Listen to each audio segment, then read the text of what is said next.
Oh.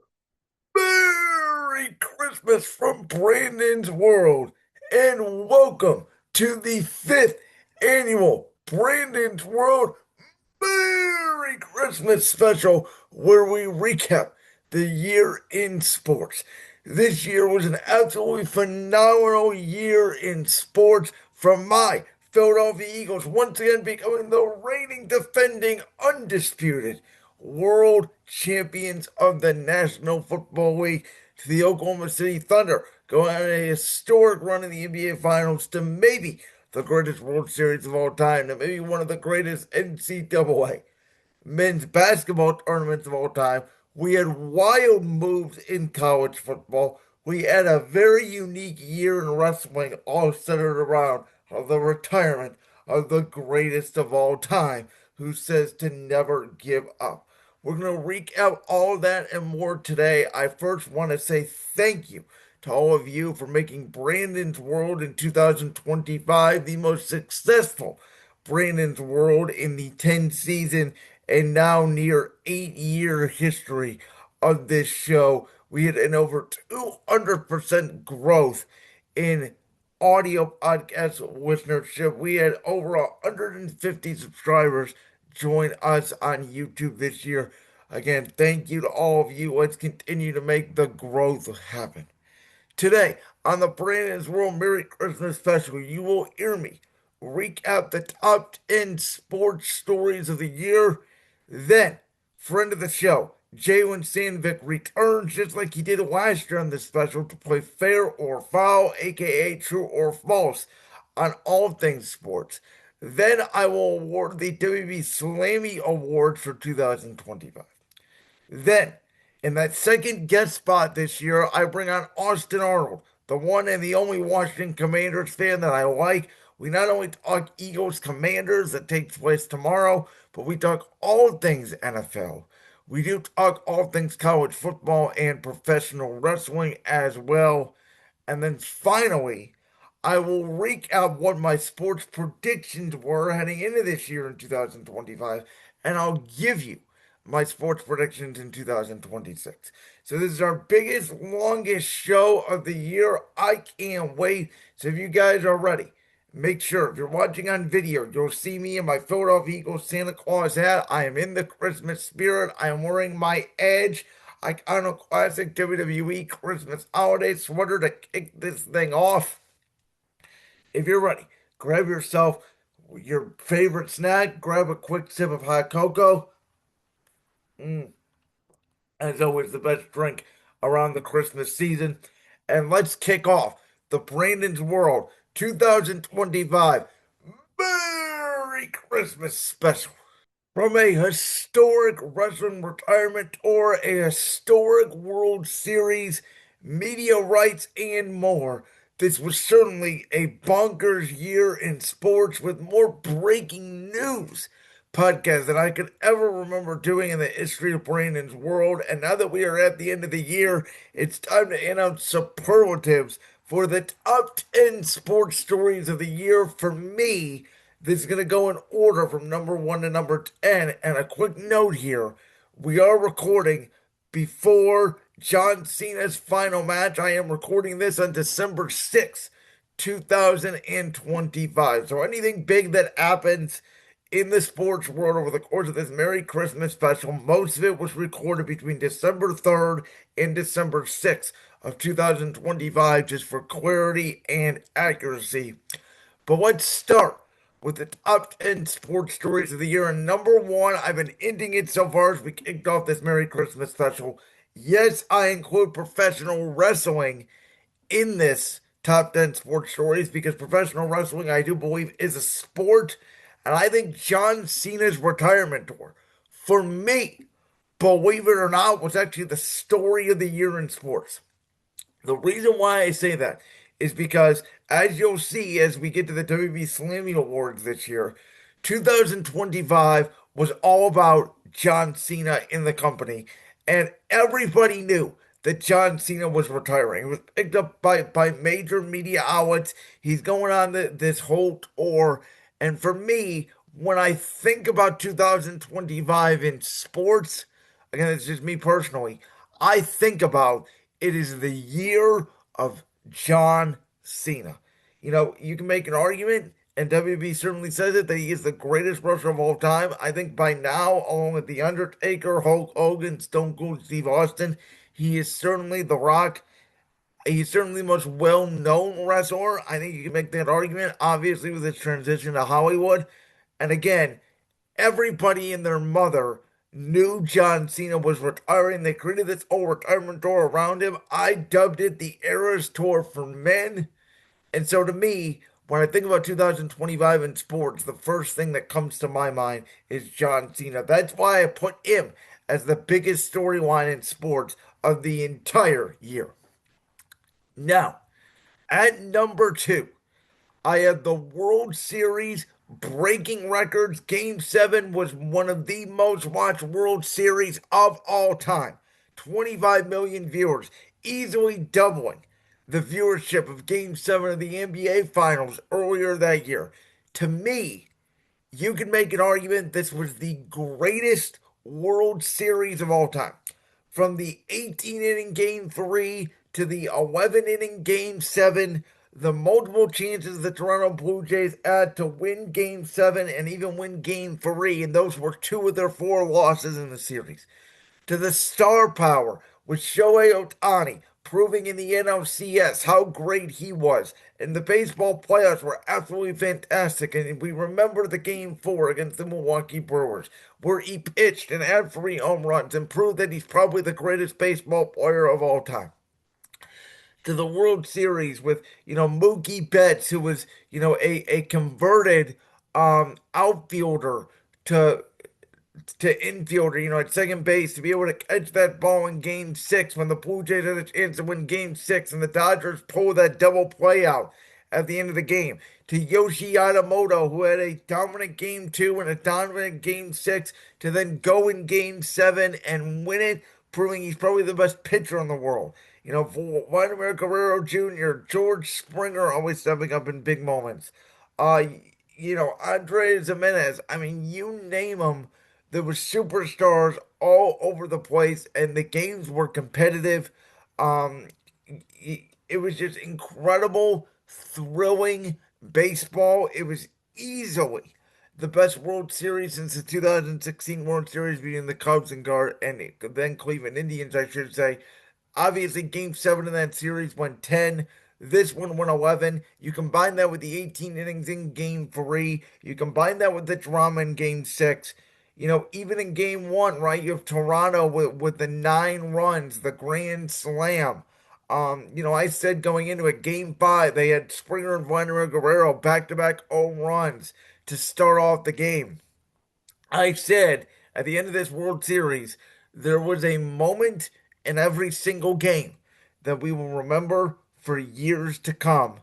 Obviously, Freddie Freeman, and then Game 7, you have the Max Muncy home run, and you have, the home run by Hernandez to tie the game in the ninth inning, off Toronto. I mean, it was an incredible World Series that will not be forgotten for a long time. Number 3, my Philadelphia Eagles and Kansas City Chiefs played in the Super Bowl for the second time in 3 years, and this time, my Philadelphia Eagles 40, the Kansas City Chiefs 22. The Eagles win their second Super Bowl in franchise history by absolutely dominating the Kansas City Chiefs, and this was one of the greatest teams I believe if you look at in the history of football, because they started the year at 2-2. They go into their bye week. From that moment on, in the regular season, they win um 12 out of their last 13 games to get them at 14-3. They then go 4-0 in the playoffs. So that's 16 out of their last 17 games. They win after a 2-2 start. The defensive line, led by Josh Sweat, Nolan Smith, Jalen Carter, Milton Williams, Jordan Davis, Jackson Hunt, Mora Jormo, just completely took apart that Kansas City Chiefs defense. You have the pick six by Cooper DeJean, Darius Slay, and Quinyon Mitchell are also in the secondary on that team. What Zach Bond, who was the leading linebacker in football that year, what he did to transform that defense, and then Jalen Hurts being sensational in the Super Bowl once again. Touchdown to A.J. Brown, the famous dagger play to Devontae Smith, Saquon Barkley capping off his 2,000-yard season with a Super Bowl ring, one of the best seasons by a running back of all time, the best offensive line of all time that just wore down the Chiefs. And this Eagles team was an absolute machine. And in my opinion, again, you look at their body of work, they are one of the best football teams for one season ever put together, I believe. At number four, even though there were doubts, the Oklahoma City Thunder completed a historic NBA season.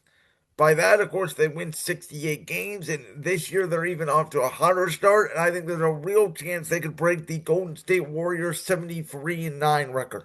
The reason why I put this at number four is because I think there's a chance the Oklahoma City Thunder, we could have seen the start of a dynasty. Shea Gilders-Alexander, with the way he's averaging the points, and again, you call him a free throw merchant all you want, but the stats are the stats. And again, I'm not defending SGA because I do think he's a free throw merchant. I do think he gets a lot of calls. But the stats are the stats. And if the Thunder go back to back again, we absolutely need to have the conversation, I would believe, for Shea Gilders-Alexander being the best player in the world. And the Thunder had an all-time historic point differential. They were one of the best defensive teams and one of the best teams out scoring people in the history of the NBA. And yes, it did take 7 games. It did go to game 7. It was a tremendous run by the Indiana Pacers led by Tyrese Halliburton. But in a world where the NBA now is all about parity, the Thunder were a dominant team from start to finish. They were one of the best teams, and the numbers say historically they were arguably outside of the 73-9 Warriors and the 72-10 Chicago Bulls, the third best team in the regular season in the history of the NBA, which is really hard to do, which is why they're so far up on this list. Number five. This is where, the championships are sort of done. Now we can get into the bigger stories, if you will, of the year that were covered by the media. And I think it's in the top five, absolutely, is the Shedeur Sanders saga. We're going into the draft. There's many debates around Shedeur Sanders, obviously. Will he be the number 2 pick overall to the Cleveland Browns? Well, that was quickly answered when the Browns traded back to number 5. Then the thought was, okay, at number 5, if he's there, are the Browns going to take a quarterback? At number 6, if he's there, are the Raiders going to take a quarterback? Giants, they trade back up to number 18 in the first round. Okay? There's only one quarterback been taken. It was Cam Ward by the Tennessee Titans. Is this where Shedeur Sanders is going to go? No. They picked Jackson Dart instead.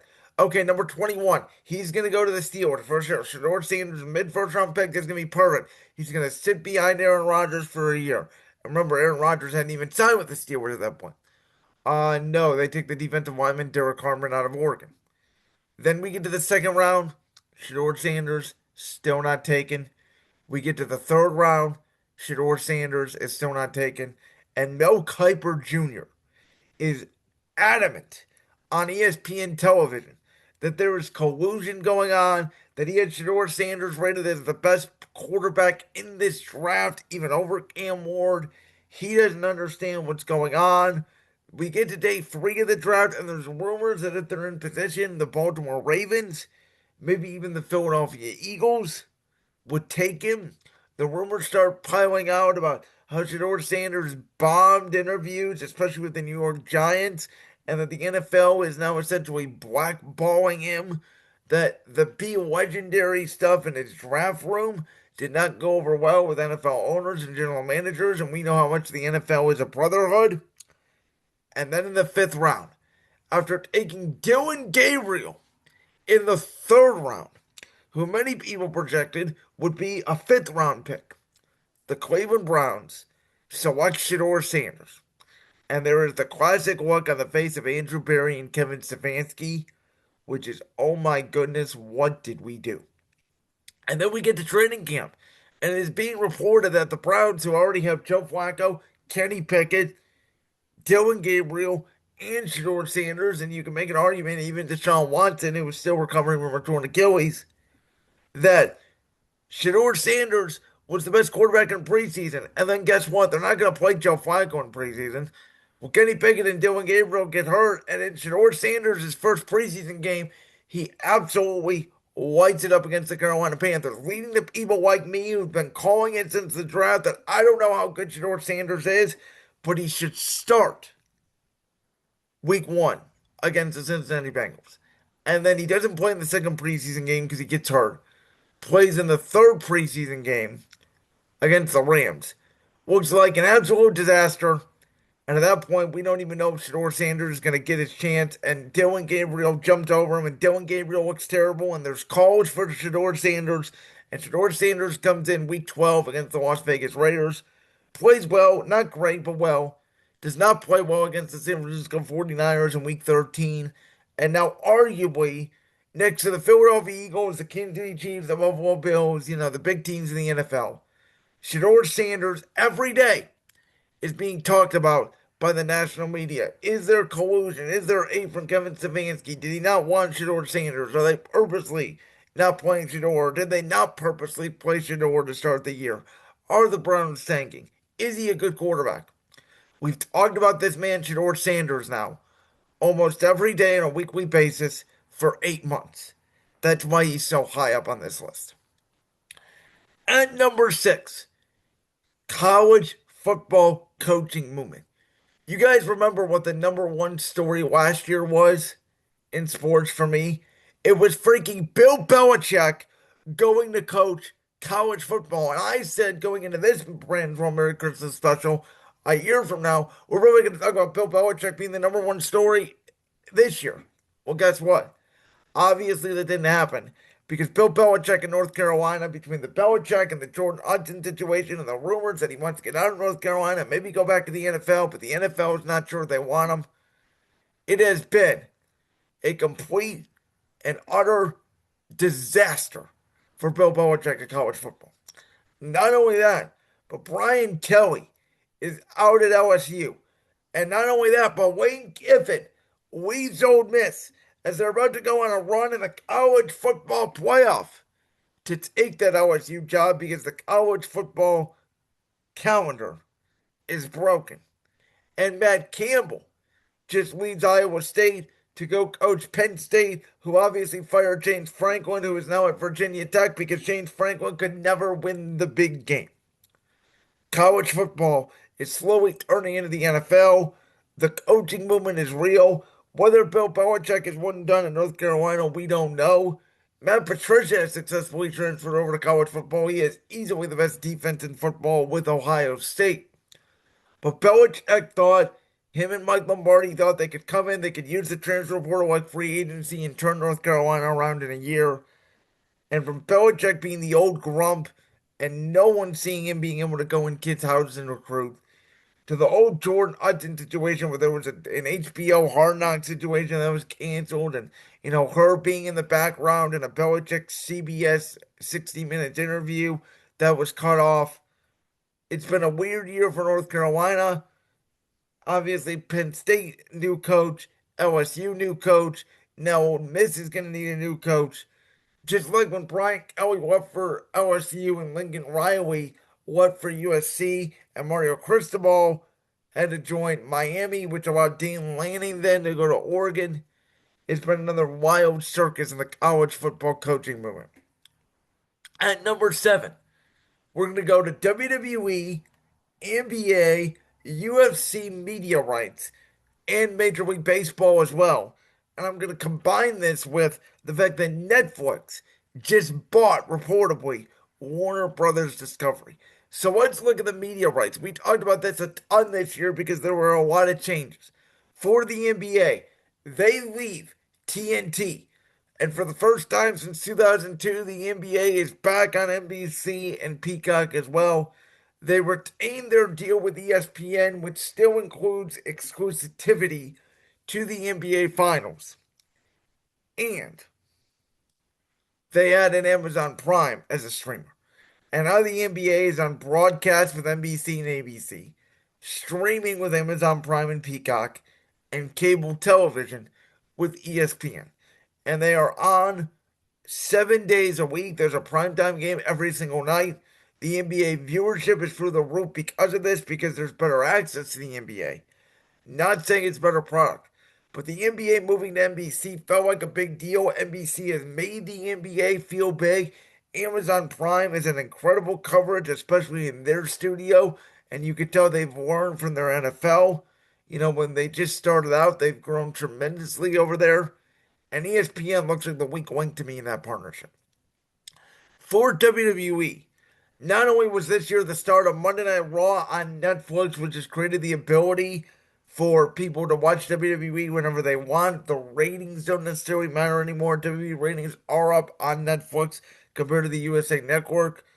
But WWE moved their PLEs from Peacock to ESPN's new direct to consumer service, which I still don't really know exactly what that is, but it's allowed for WWE to be mainstream. Now WWE superstars are all over First Take. The PLE ads are all over college football games and other ESPN programming. It's been a real culture shock as WWE got a huge deal to fulfill their Peacock obligations early, leave Peacock to go to ESPN for their PLEs, but keep Peacock for WWE Saturday Night's Main Event, as it has now moved off the traditional NBC outlet and has gone to streaming completely. That was, of course, following the Goldberg debacle on WWE Saturday Night's Main Event back in July. UFC is now moving from that ESPN it's Plus slash direct to consumer service. They're going to go to Paramount Plus for the standard price. You're not going to have to pay an extra $50, $60 to watch a UFC pay per view, which again, I think access for that is big. I think it's going to grow UFC a ton. You have Major League Baseball opting out of their deal with ESPN. ESPN is no longer going to be the host of Sunday Night Baseball for the first time since 1990. It's going to be NBC, who now, along with Sunday Night Football, Sunday Night Basketball, is now going to have Sunday Night Baseball. 52 weeks a year of Sunday night sports, I think is great. You know, you're also going to have Netflix now take over the Home Run Derby. ESPN then will still have some games, but they will take over the MLB.TV service that broadcasts a lot of these local media games, including my Cleveland Guardians. And you're going to have NBC take over the leadoff spot on Sunday mornings, which has been successful for baseball, as well as the wild card round. So NBC and Peacock is getting back in the baseball game, which is huge. Netflix dipping their toes in the water. ESPN still having some games, but not much. And then you still have for a few years the Fox TBS playoffs and World Series agreements. And then Warner Brothers Discovery getting bought by Netflix, in my opinion, is a major story that's not being talked about. Because if this deal goes through officially and Netflix takes over, not only is Netflix going to merge with HBO Max, and HBO Max won't be a thing, and Netflix will probably raise their prices, but for wrestling, with Netflix having exclusivity to WWE and their content with Raw and the other content that's on there, what does this mean? And by the way, it could mean the WWE Network as well, as that's going to leave Peacock at the end of the year. What does this mean for AEW? Because they're not going to be able to stream on HBO Max anymore. Will they move to Amazon Prime? What does this mean for TBS and TNT? What does this mean for TNT Sports and TBS Sports? I just talked about the MLB and TBS. What does that mean overall for them as a whole? And obviously, TNT now has college football coverage as well. So we will find out in due time. And number eight, Cooper Flag helps draw the March Madness tournament. And I believe the fact that due to NIL, with March Madness now having stars, you know, we see Carlos Boozer son, excuse me, now starring this year in college basketball. With these stars staying in college basketball for 1 or 2 years, not necessarily getting the all one and dones, I believe the March Madness tournament, with more superstars entering the tournament, will continue to grow. Duke was a dominant team this year in college basketball, but we also had Auburn. We also had Florida. You know, we had very good teams this year in college basketball. It made for a really fun tournament. It's always great when you have some blue bloods and when you have some upsets. And this is one of the most successful NCAA tournaments.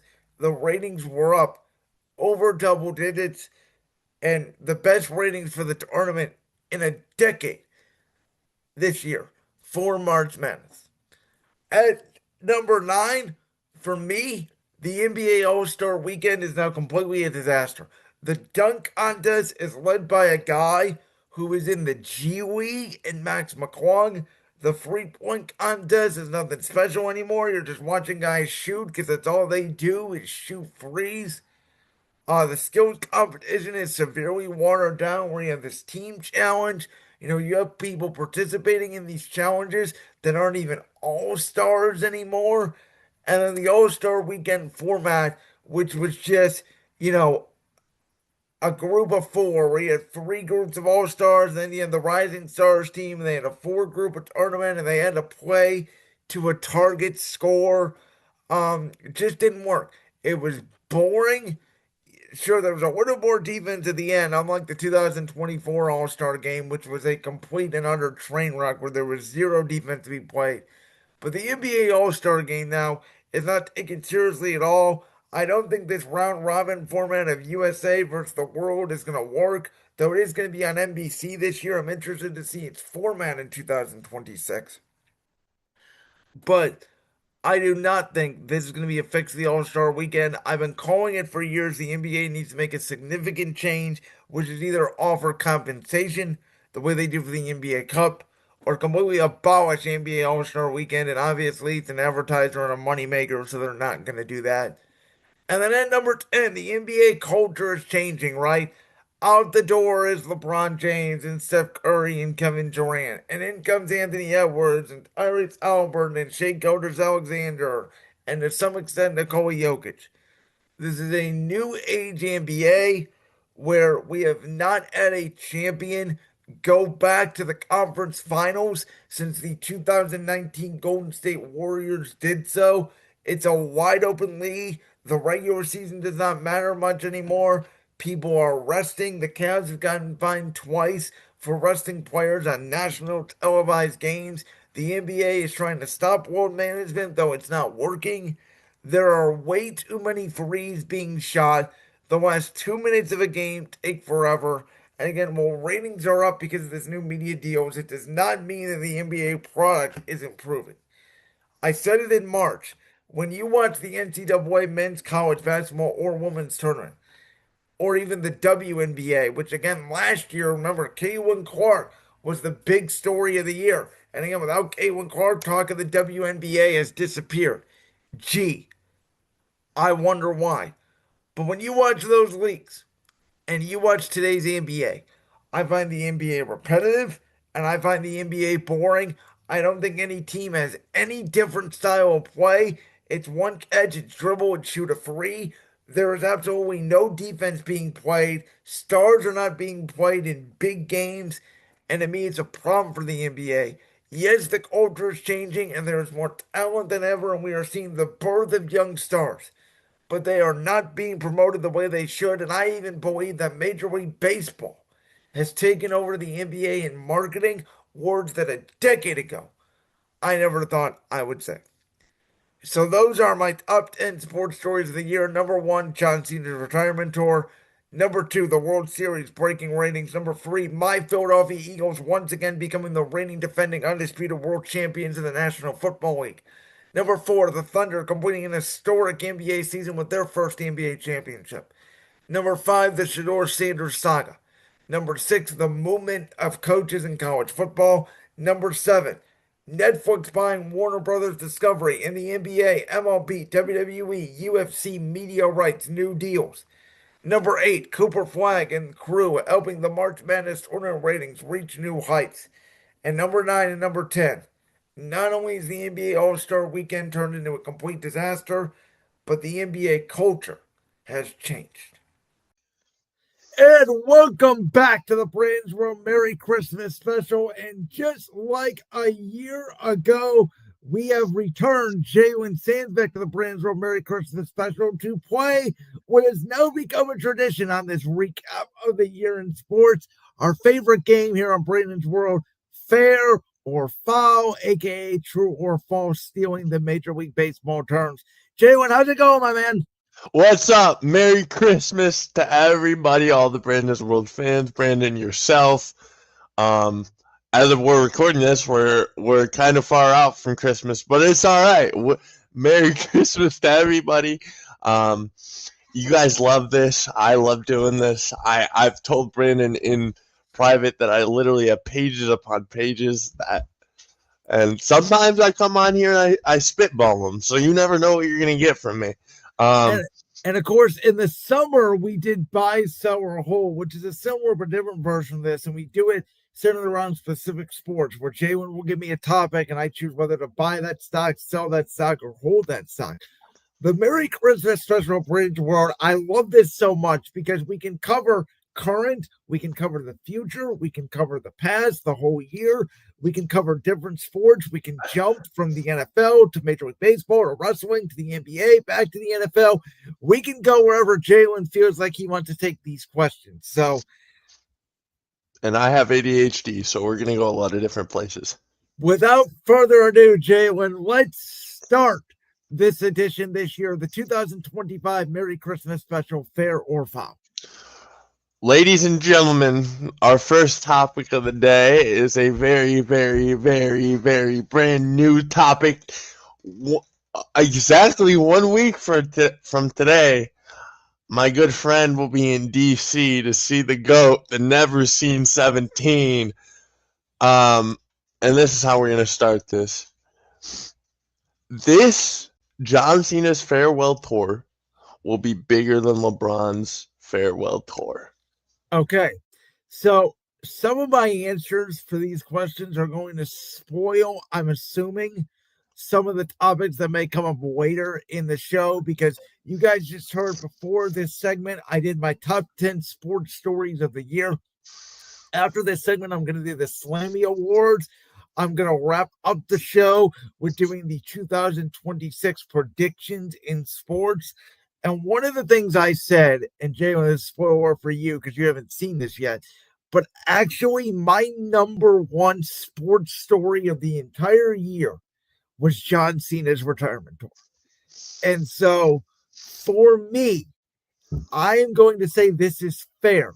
And the reason why I say it's fair is because, as I talked about in an earlier edition of Brandon's World a couple weeks ago, I may be in the minority here. I do not think LeBron is going to have a retirement tour. I think LeBron is going to quietly retire. I thought it was going to be at the end of last year. I think it's going to be at the end of this year. But I don't. A lot of people think LeBron wants a spotlight. He wants a retirement tour. He wants all that. I think the only thing he may announce is this will be his final game in Rocket Arena in Cleveland. I think that may be the only game ahead of time you may hear him announce something. Besides that, I don't think you're going to hear anything. I think he will disappear because I think once he retires, he will immediately become in partnership and agreement with the NBA once the NBA expands to own a team in Las Vegas. I sure hope so. I can't stand him. You know my beef. All right, so you're LeBron has had a weird last couple of years in the media. I cannot disagree with you. I do think he is mad at the Lakers for basically making this Lucas team now and not including him at all. I think you can clearly see it. He's only averaging 10 points a game. At this time of the recording, he's hurt again. Like I said it, Tom Brady was second to last year in Tampa, the game he lost against the Rams. He could have went out on top. He decided to come back one more year. He looked old. LeBron could have retired at the end of last year, arguably on top, 25 points a game, 7 assists, 8 rebounds, whatever stats it was. He's only averaging 10 points a game. Father Time has finally caught up to number 23 in Los Angeles. Well, did you see his streak is broken too? And you know what? It's ironic about that because he made the right basketball play, which he's always done. and he is clearly not in attack mode. I think LeBron is resting on his morals because, again, I think he knows this is Luka's team. He's no longer in the Lakers' plans. He's playing this for the joy of the game, and that's basically it. All right. Let's talk little NFL, little football here, Okay. because this one to me might be my hatred. Okay, and I think you know who we're going to talk about here because you quote unquote whipped our ass for 4 quarters, but won the game off a petty pass interference call. Let's start there. The Philadelphia Eagles will not repeat this year. Ooh. Yeah, I'll be honest with you. I want to say foul. I think there is a chance we repeat, though. I think the more likelihood is fair. I'm not going to spoil what I will say later on in the Brandon's World Merry Christmas special about my prediction of 2026 in sports as a whole. That has nothing to do with the NFL, but it has something to do with champions in sports. But I think this is more fair than foul. And, you'll hear in my interview with Austin Arnold that I already did. That's going to come up later on in this special as well. A lot of people are mad at Kevin Patullo, obviously. A lot of people are mad at Jalen Hurts, obviously. A lot of people are mad at Nick Sirianni. Philadelphia's expectations are so high. My takeaway is we make the playoffs. We win a playoff game or two. Sure, it's not a Super Bowl repeat, but you know what? Not every team can repeat. There's a reason why the Patriots and the Chiefs are the only two teams in the past 20-something years to do so.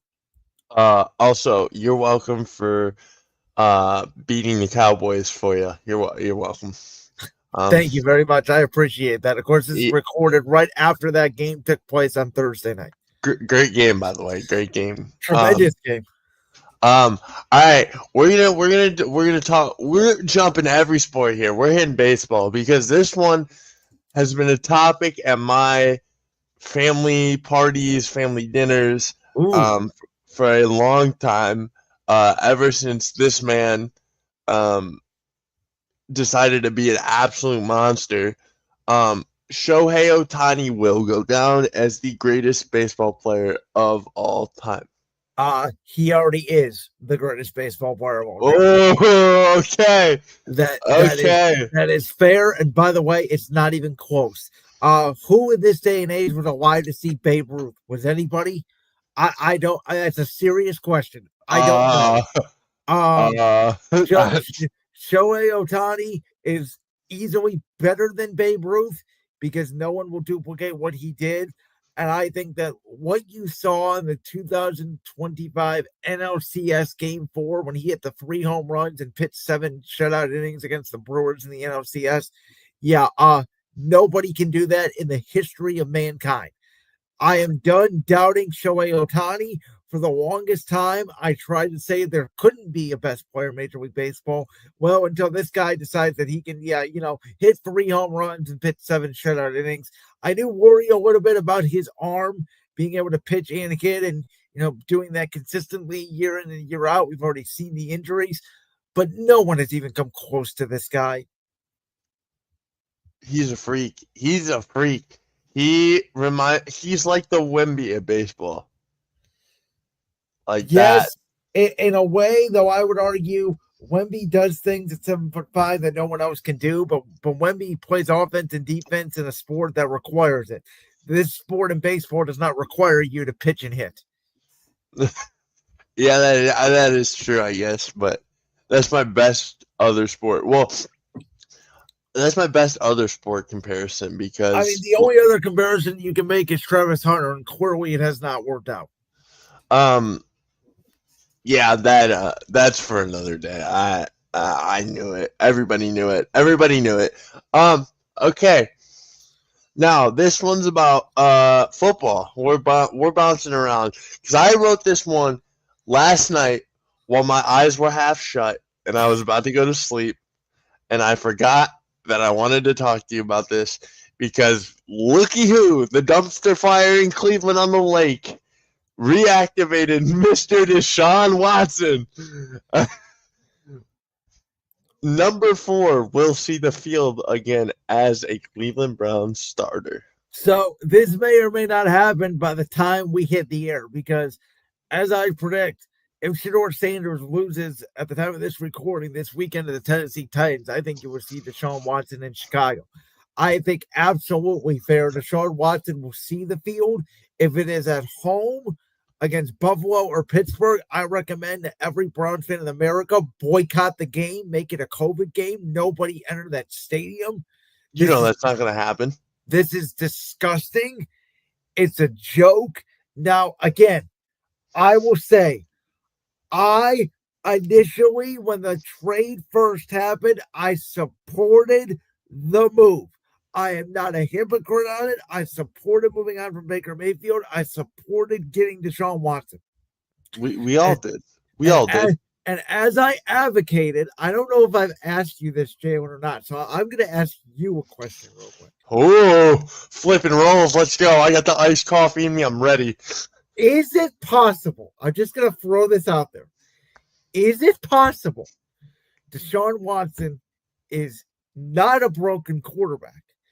And actually, the guy that broke Deshaun Watson is Kevin Stefanski. Absolutely. Absolutely. 1,010%. Thank you. Because I've been saying the exact same thing for years. When he went down and popped his Achilles, I said, we'll see him again. And everyone says, but he can't make a throw. He can't make a throw. Oh, okay. Well, how about the stuff he did in Houston? Granted, he didn't sit for a year and a half, but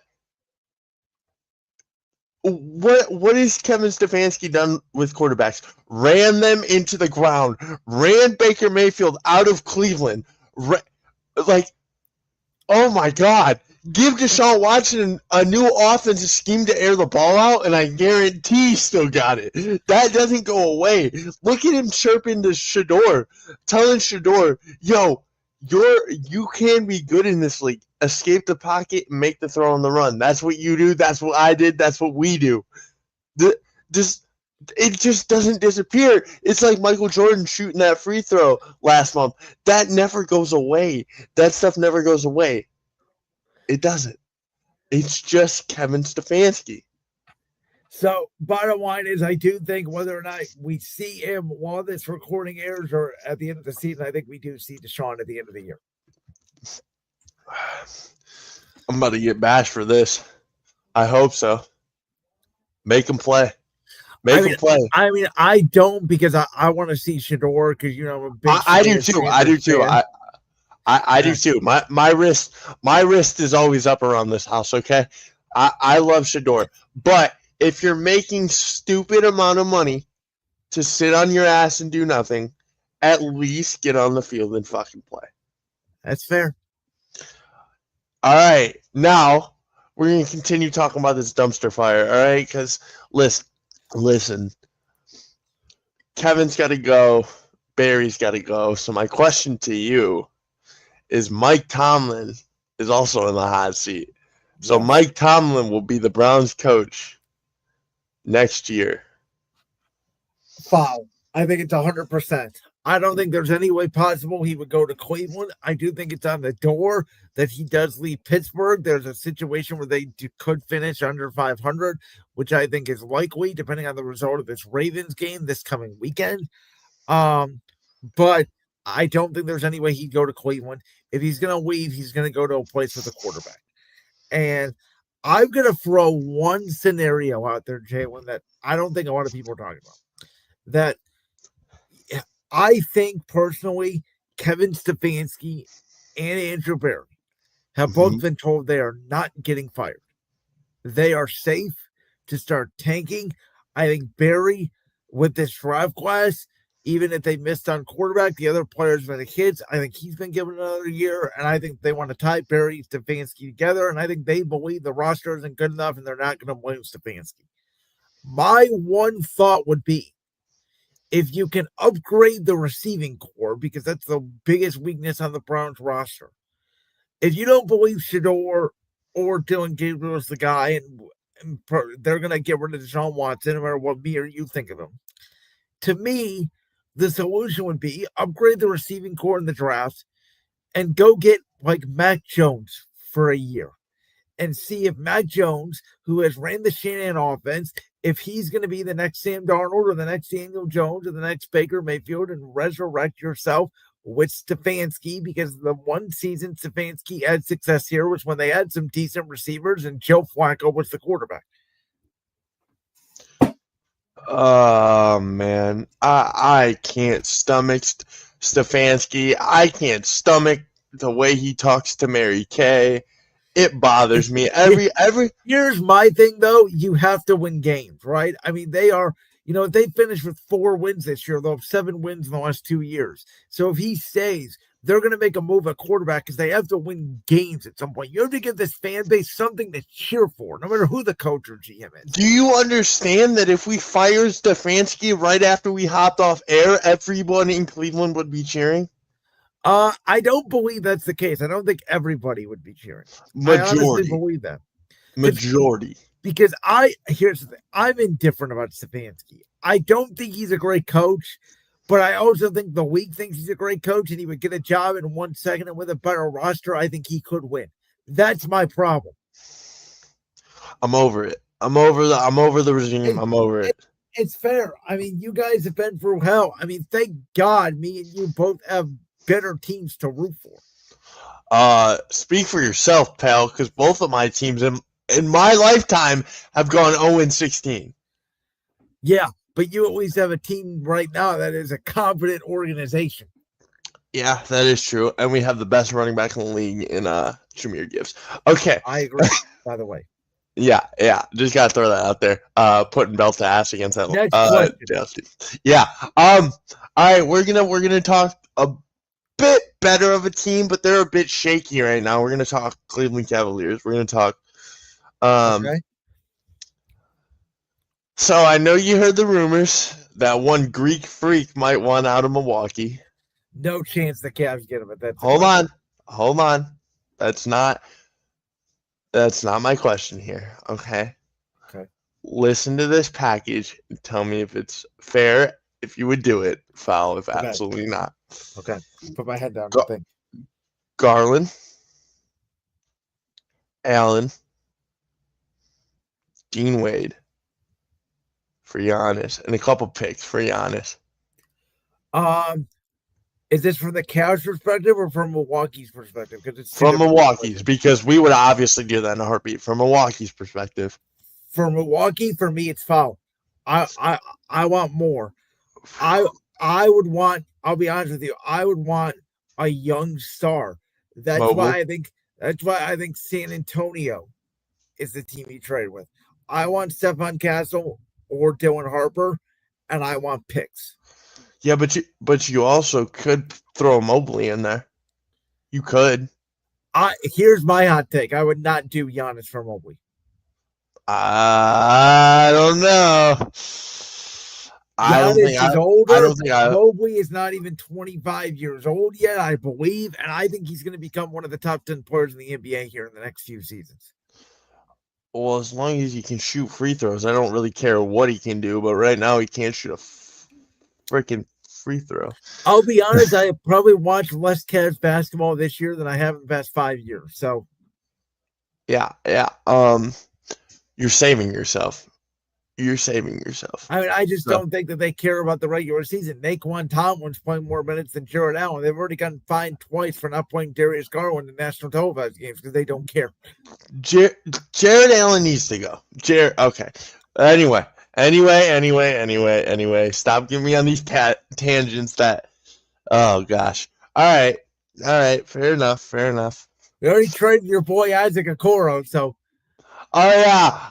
Oh yeah, my boy. Yeah. For those who know, longtime viewers and listeners of the show,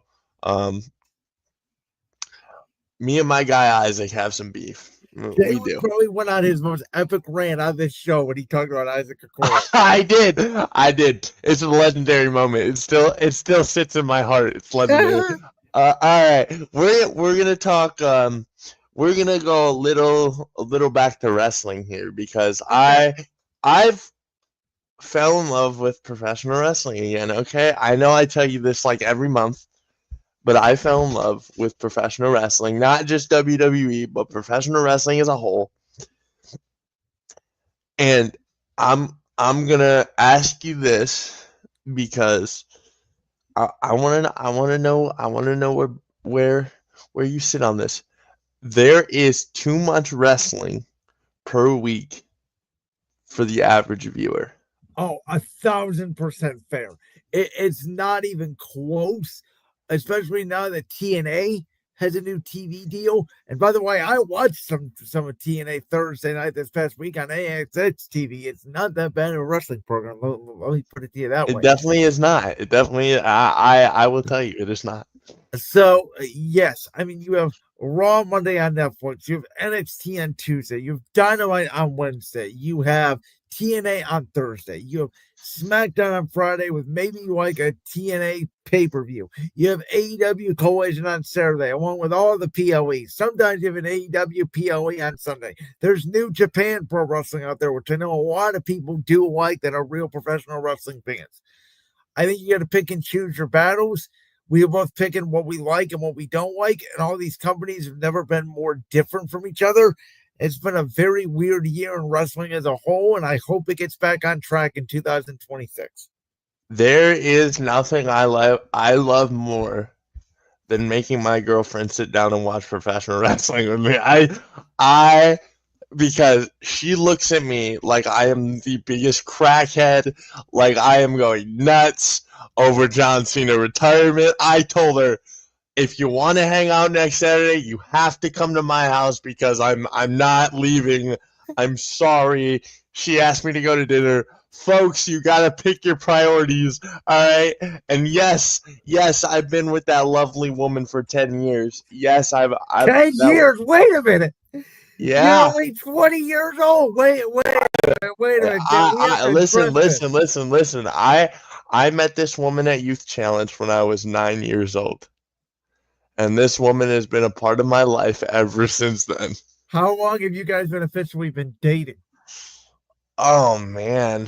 I mean, you know this. I do know this, but listen, when we were kids, like that's a whole different thing because like dating as kids is different than dating as adults. Right now, when did you guys say, okay, we are officially boyfriend and girlfriend? The actual date of it is 3 years, right? Yes, like something like that. The actual date of it is like February 22nd. I know, I'm a bad boyfriend. I get it. Okay, I'm not good at dates. What year? Oh man, hold on. 22, 23? 23, maybe. So it's over 2 years. You're over 2 years. Over 2 years, but this woman has been like around me for the last. Well, she's been a good friend for 8 of those years. That's how you describe it. That's not true. Hold on. That's not true because we were doing couple things, just not as a couple because we were kids. Okay, so, yeah. That's fair foul question. We're getting off topic here. We are not going into Jalen's love life on my show. What are we doing here? I love it. All right, we're going to talk more wrestling because man, I'm in love with it right now. I'm in love with it, and we gotta talk about what happens when our hero leaves. Where do you go from here? Who is the next guy to carry the next 10 years of programming? And I have the answer for you, and I want to know if you think it's fair or foul. The next guy that'll carry this company on his shoulders will be, drumroll, please, Braun Breaker. I'll put another name out there. Okay. Because I think there's two. Braun is one, and the other one is a man who for years couldn't even speak on a microphone because he was getting booed out of the building. Okay. And now he is getting dirty dub, dirty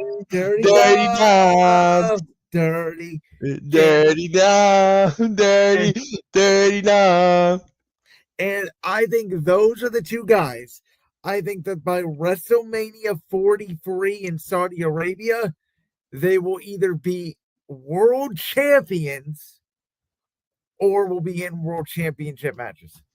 I told you after Jey Uso won the Royal Rumble, saddest fall off in wrestling, by the way.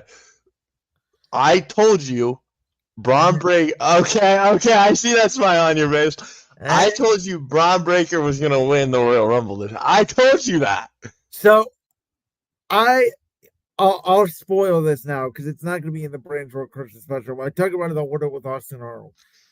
Jalen, have I told you this? Can I tell you my WrestleMania 42 pitches real quick? Oh, goodness. Enlighten me, B. I'm ready. Okay, night one. Yep. The main event. I'm talking for both nights. Night one. The Second City Saint, the world heavyweight champion, the best in the world, CM Punk, takes on the Elimination Chamber match winner, the leader of the Vision, the man who we just talked about, Braun Breaker. Mm-hmm. Braun Breaker will win the World Heavyweight Championship, and night one will go off the air with Braun Breaker being the new face of Monday Night Raw. Let's get to night two. In the main event, the undisputed WWE champion, the American Nightmare, Cody Rhodes, will Brandon's face favorite wrestler, by the way. Brandon's favorite wrestler. The Royal Rumble winner. It's going to be QB1 versus OTC1. Cody, Roman 3, one more time. Now, here's what I want to add to this. During this match, at some point, you hear this music. If you smell what The Rock is cooking, the final boss returns for the first time since the Elimination Chamber. And he comes down to the ring, and the referee is knocked out. And everybody's thinking, oh my God, The Rock is here to help Roman Reigns get his title back for revenge on Cody Rhodes. Bam, a rock bottom to Roman Reigns. He gives his watch to Cody Rhodes. Cody Rhodes beats the hell out of Roman Reigns. Cody Rhodes officially turns heel, becomes The Rock's corporate champion. Cody Rhodes pins Roman Reigns, and it sets up WrestleMania 43 in Saudi Arabia between Roman Reigns and The Rock. Now, on the other side, the night after WrestleMania, CM Punk wants his revenge for Braun Breaker, for losing the World Heavyweight Championship. CM Punk is getting pounded by the Vision. And for the first time since he got turned on by the Vision, Burn It Down hits the scene. Seth Rollins makes his return as a babyface.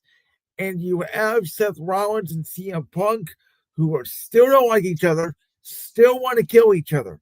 But now they are going to be forced to work together because at Backlash, Seth Rollins and CM Punk will team against Braun Breaker and Bronson Reed, with whoever pins Breaker or Reed becoming the World Heavyweight Champion, creating a dynamic between Rollins and Punk where they screw each other out of the championship.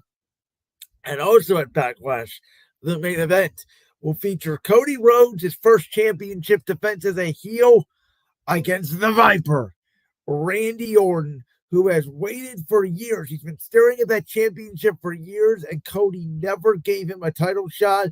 Now Orton tries to get revenge on Cody for doing the unthinkable and turning his back on the fans. There's my 6-month wrestling pitch. You're welcome. I know I just won an Oscar. That was awesome. All of that would have me so invested right now. I 100% wish. Man, Braun Breaker, man, I can't get enough of him. That's my guy. I think he's funny as hell. Like when him and LA Knight and CM Punk were in the ring and Braun Breaker's on the ring, he's like, "You both are 40. He's 40. What are you gonna do to me?" I was dying. By the way, What if, let me give you this other scenario. Oh, What if on the January 6th episode of Raw, when Breaker faces Punk for the world title, they just put the title on Breaker and he beats Punk in 18 seconds, the way Goldberg would beat somebody?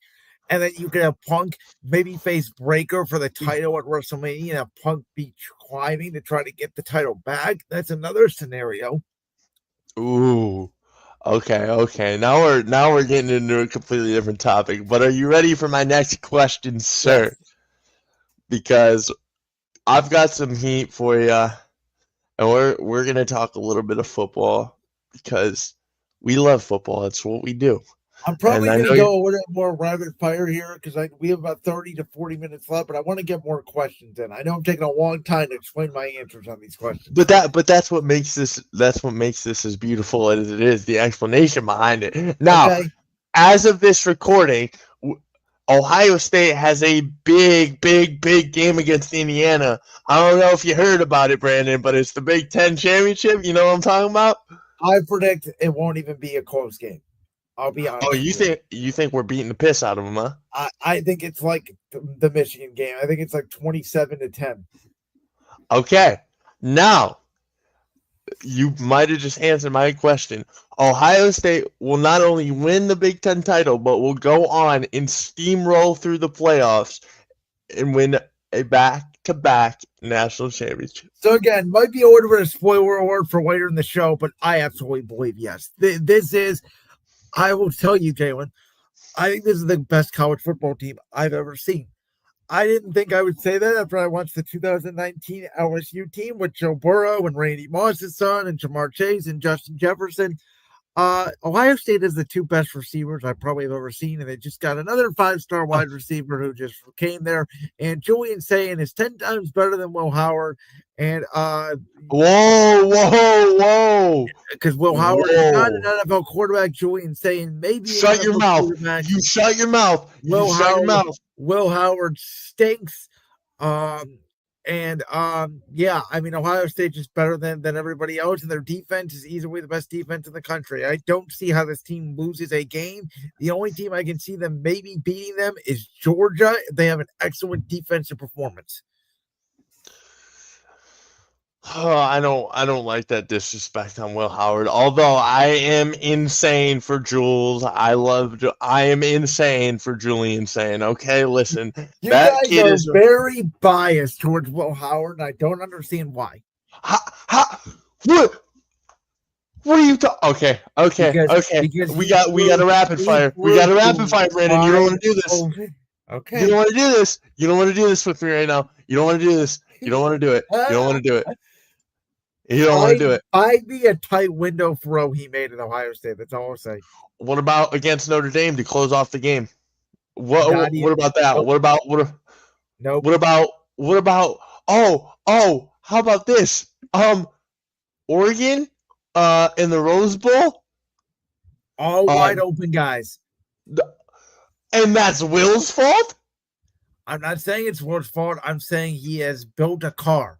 And when he goes to the NFL and will probably play some point for the Pittsburgh Steelers, you will see him. I hope he lights it up. I hope he lights it up in Pittsburgh, and I will laugh in your face. All right, next question. Goodness gracious, Brandon.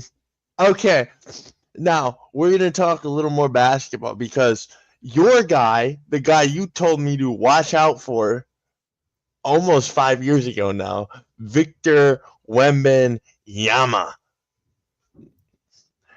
will go down as a top 5 player of all time. I haven't done a lot of fouls today, and I'm not starting here. Yes. And Jay, I'm going to give you one more. You ready? Uh-huh. There is a chance Victor Wembanyama goes down as the greatest basketball player that ever walked God's green earth. Wow. I think that there is a chance. Now, you Jordan sickos are going to argue 6-6 for your graves. But if Victor Wembanyama has a Tim Duncan-esque career where he has 5 titles at 7'5" and doing the things that he does in a day and age where all the NBA does is shoot threes and the lane is wide open, and Victor Wembanyama is clearly unstoppable. I mean, we thought we'd never seen anything like Nikola Jokic, and we haven't. Wemby towers over him. That is true. He's also built like a French fry, so I don't understand the dynamic of him. So I think this kid, and the West is very tough. You know, it's going to be hard. But if you're picking me for a guy to be the next face of the NBA who could dominate the NBA for the next decade, even though the sport isn't built for it anymore, tell you this, it's not that guy in Oklahoma City. It's this guy. That's for sure. That guy in Oklahoma City, I have some beef with. Okay. Me and my debate partner over at Championship Rings argue this term known as free throw merchant almost every single week, and I'll leave it at that. He is a free throw merchant. Thank you very much, Jalen Sandvick. See that, Josh Hunger? You hear that? Oh, but he gets to the line, and James Harden was doing the same thing. James Harden did it. No, James Harden was just good at getting buckets. He was averaging 40, but he was also okay. Never mind. Sorry, Josh. Next question. Okay. I had this debate with somebody over the holiday. He's a Jets fan. And as you know, oh boy, poor guy. I feel bad for him. Oh yeah, it's rough. Okay, we had this debate. He said to me that in all, it is harder to be a Jets fan than a Lions fan. Do you agree? Ooh. Do you disagree? Ooh, okay. We're talking all time, right? All time, even 0-16 for the Lions, the butt fumble for the Jets. What is more pain to go through? Being a Jets fan? Is it more painful to be a Jets fan than a Lions fan? So, well, let me just understand the question real quick. If it's fair, it's more painful to be a Jets fan. If it's foul, it's more painful to be Yes. I'm gonna say it's foul for one reason only. The Jets have technically won a Super Bowl, and the Lions have not. Well, that's what I said, and then they said, "But you had the greatest running back of all time," and I said, "Well, here's where I will say this. I think the Lions have had better players historically, and at least more players that are fun to watch. Barry Sanders, Calvin Johnson, obviously in this day and age. I mean, I can't think of outside of Joe Namath who's the second best Jet of all time. That's what we were discussing. Right. So I get that argument, but if you're looking at it all-time fandom, technically the Jets have had better success than the Lions. Thank you, sir. Now someone understands my pain. Thank you. Thank you so much. Okay, this one has to do with your Philadelphia Eagles once again. Once again, we're talking them birds. The birds should move on from Nick Sirianni. Stop it! Nick Sirianni is the second greatest winning coach in the history of the NFL. Whoa! All he does is win. And by the way, I keep telling you this, and you don't want to believe me. Nick Sirianni is the same exact coach as your guy, Dan Campbell.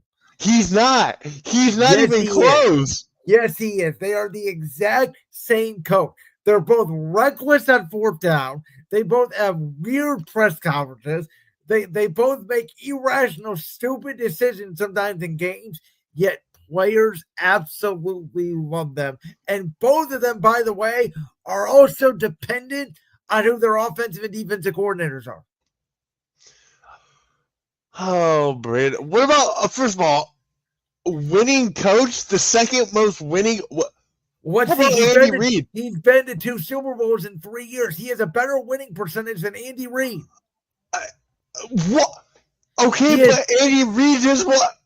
Andy Reid has He has the second most wins for every game he's coached in his career at this point.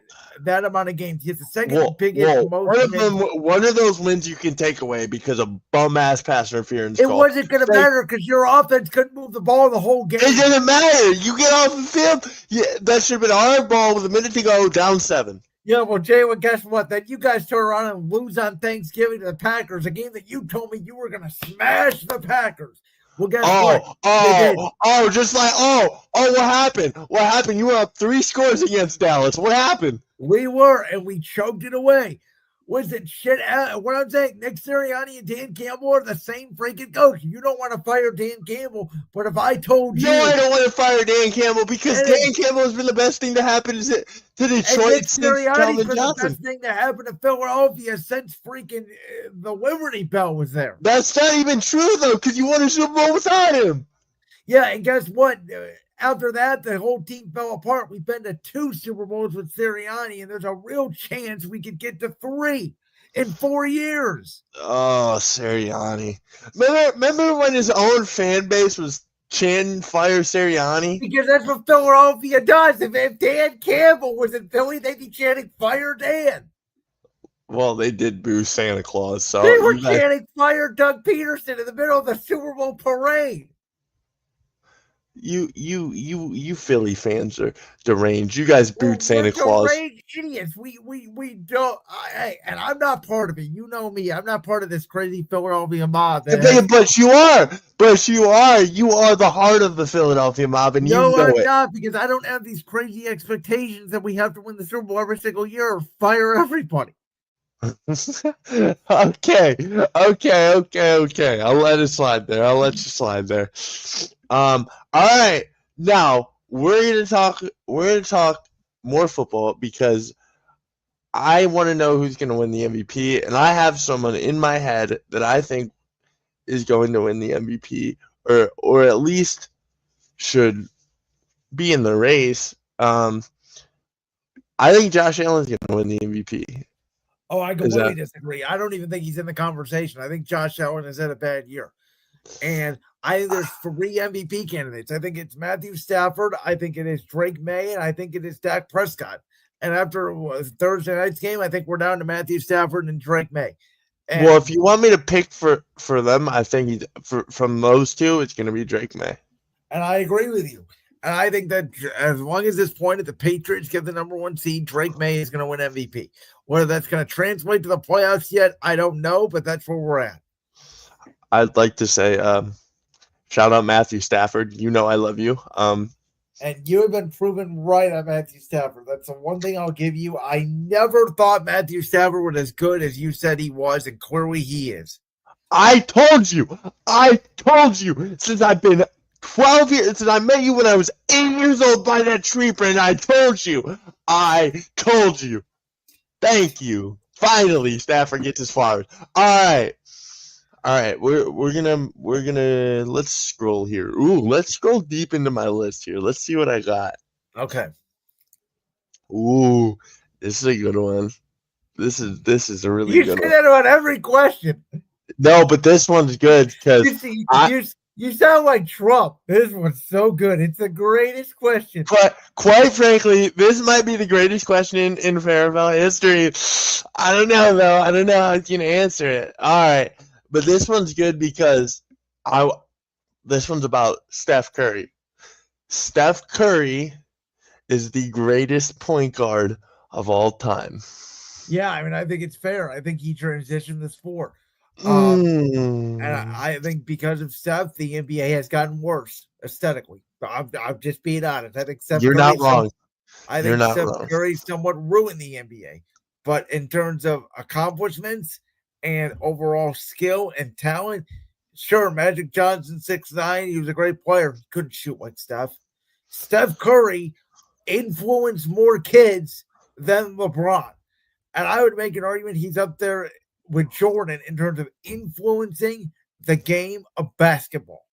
And that's why I think he's the greatest point guard of all time. That's fair. I can live with that. I mean, you think about what Steph Curry has done. He's taken Jalen, is it fair to say the half-court shot and almost turned it into a normal shot? Logo. Okay. There, By the way, it's ridiculous, and it's my problem with today's NBA. And I know you're going to disagree with me, but I think it's true. Every team plays the same style. Everybody shoots way too many threes, and especially here in November and December, nobody is playing defense, and it's a complete joke. I agree. I love basketball, but I actually agree with you.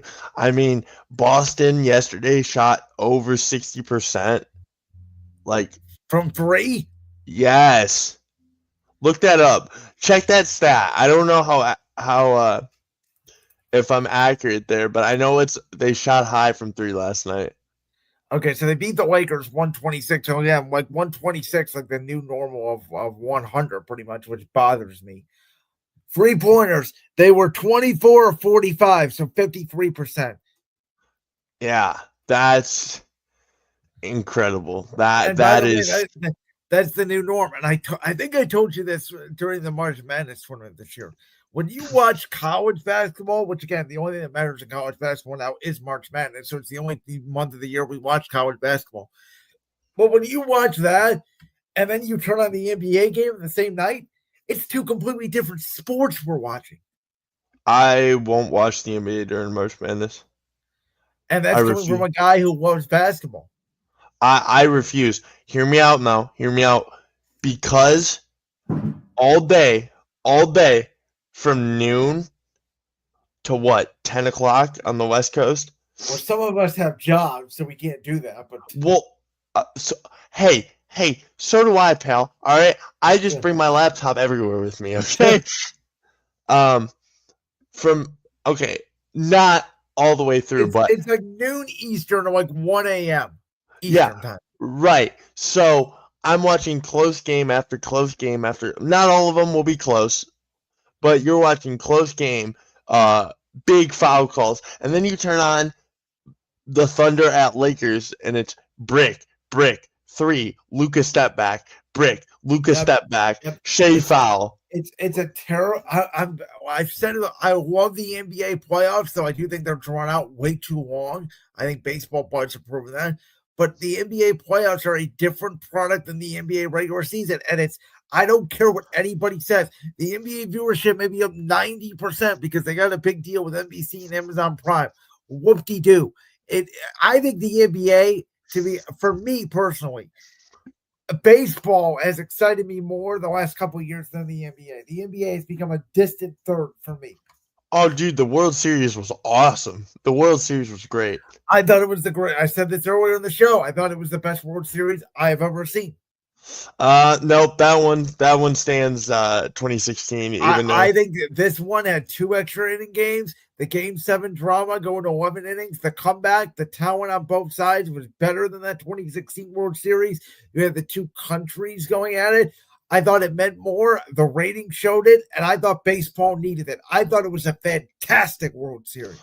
I did too. I 100% did too. How much time we got? We got about 12-ish minutes or so. So we got about 3 or 4 more. All right. Let's talk. Let's talk baseball. Let's talk a little bit of guards, because I also had this conversation with somebody over the holiday. I said, at this rate, first to win a major sports championship in Cleveland before the Browns and before the Cavs won again. At this rate, this current day, will be the Guardians. Yep. I 100% agree with you. I think it's fair. I think it could come as early as next year or in 2 years. At this point, I don't trust the Cavs at all. And I really, last year for me kind of said like, okay, I don't give a crap about the Cavs anymore. That was our opportunity and they blew it and they're going to have to prove it to me. This Guardians team, I think I've told you this. I didn't care if they were a wild card team and they only won 88 games, whatever it was going to be. That last month of baseball was so much fun. Dude. Playing guards ball the way they did and getting into the playoffs. And yes, they lost to Detroit and we couldn't hit with runners in scoring position. We probably could have beat Detroit. But you know what? This team plays hard. They never quit on vote. Vote one manager of the year for the second straight year, deservedly so, because we thought this team was dead 3 times. And they never gave up. And the one thing I love about the Guardians is this: they don't just go for the home run ball. They don't just go for strikeouts. They play good defense. They play contact. They run the bases. They steal bases. They hit singles. They hit doubles. They make diversity, which again, I think every sports need. We see football teams that throw a lot or run on a shotgun or run under center. We see baseball teams bunt and hit, and you have power guys, you have finesse guys, you have speed guys. Where in the NBA, it's all guys that just do this. Stand at the 3-point line and clap for the ball. I will tell you, I was in the building for Game 3, or in the ballpark. I've never felt a buzz like that because we were so dead in the water, and everybody showing up for the guards. It was And incredible. by the way, everybody hates Dolan. I'm not going to get into that, but I will say tickets for the most part were very affordable this year. I went to 3 games this year, which will cost me less than 1 ticket to a single Cavs game this whole year. Well, I would say ticket to a Browns game too, but I paid $7 to watch us lose to Baltimore. So, yeah, I mean, I'm on the train with everybody else. I hate them. I hate them too. But yes, it is a very affordable, very fair price. And I got to give Manfred credit here. I thought the pace of play rules, I thought the pitch clock was going to be an absolute disaster and ruin baseball. No, it's actually made baseball the most fun it's been in a decade, easily. Oh, we talked about that. Remember when the rule changes came? But me and you sat on this show. Oh, I'm a traditionalist, and I don't like change, and you know this about me. Change for me is very hard. That is true. Some change is good. If I think the change is going to be good, I support it 100%. If I don't think it's going to be good, I support it 0%. I'm a very yes or no in that way when it comes to change. Yeah, that was man, the guards ball. I miss it. I miss guards ball. I miss, as we're recording right now, I'm looking out at the blanket of just white, what I call bullshit on the sidewalks, and praying that in 6 months we're gonna have 90-degree days. Please. All right, Jay, we've probably got time for like 2 or 3 more. All right, we're going back to professional wrestling here because I watch a lot of my boy Chris Van Vliet. I don't know about you. Yeah, I've seen a lot of his clips. I saw he just did an interview with Bryan Danielson. There's going to be one with John Cena coming out next week. He did. Now here it actually plays off that. Because they brought up a certain Bella twin, a certain Brie Bella. Okay. Do we think we see Brie Bella in the Royal Rumble? Because I think we do. Yeah, I mean, it's a weird question because it doesn't mean much, but sure, fair. Yeah, I just put that down this morning because I was watching the podcast and I wanted to know your thoughts. By the way, the #1 wrestling podcast in the world, I'm going to give this man a shout out. Shout out to the great Jim Cornette. Oh, you love Jim Cornette. Oh, I know you do. Oh, believe me, Jim Cornette is the #1 YouTube channel I've watched on YouTube this year is Jim Cornette. Oh, shocker. You guys in your traditional wrestling and your bullshit. Yeah. No, in our let's say dislike for some modern professional wrestling tactics. Yeah. Where's speaking of, how's your boy Uncle Dave doing? Haven't heard from him in a while. Did I not tell you that Dave blocked me? Did he? He did. Can we get Brandon's World Dave Meltzer merch, please? Well, actually, believe it or not, I think I'm smarter than I am because I'm a journalist. Dave Meltzer hasn't done anything relevant in like 20 years. Jalen, okay. You're gonna get me fired up about that stupid Dave Meltzer. Pretty much at this point, it's Tony Khan's assistant, Uncle Dave. From Uncle Tony Khan Dave. calls him in the middle of the show. That was funny. That was That funny. was awesome. I loved it. That was awesome. It was like my favorite time in professional wrestling. All right, All we right. got like two more because we're not going to make this go forever. We're gonna talk more football for you. Now, I want to say that my Lions are gonna go to the Super Bowl and we're gonna do this, but I know it's not gonna happen. Okay, I'm real here. But do you think there's a world where the Lions make the championship game? Ooh, you know,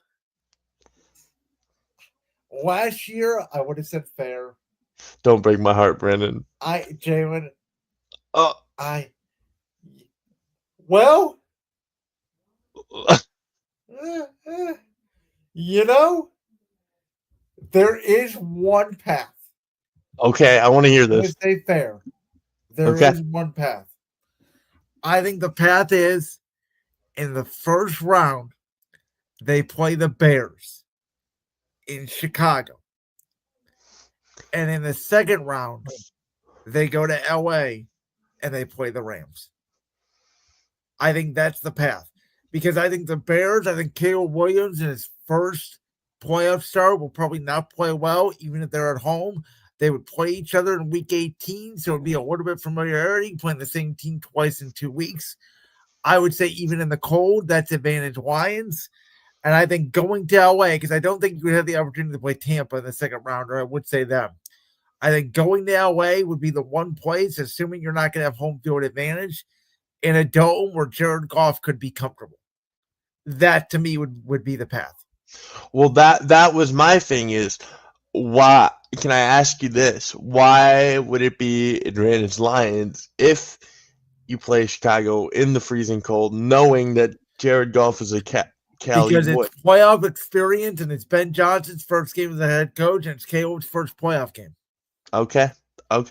You know, I like the way you talk about my Lions. I really appreciate it, buddy. I like that. It makes me happy. So I don't think it's realistic, but I do think there's a shot because I think if you're going to win on the road, multiple playoff games, one of them has to be in warm weather or inside. And the only way I see that happening is if you go to LA.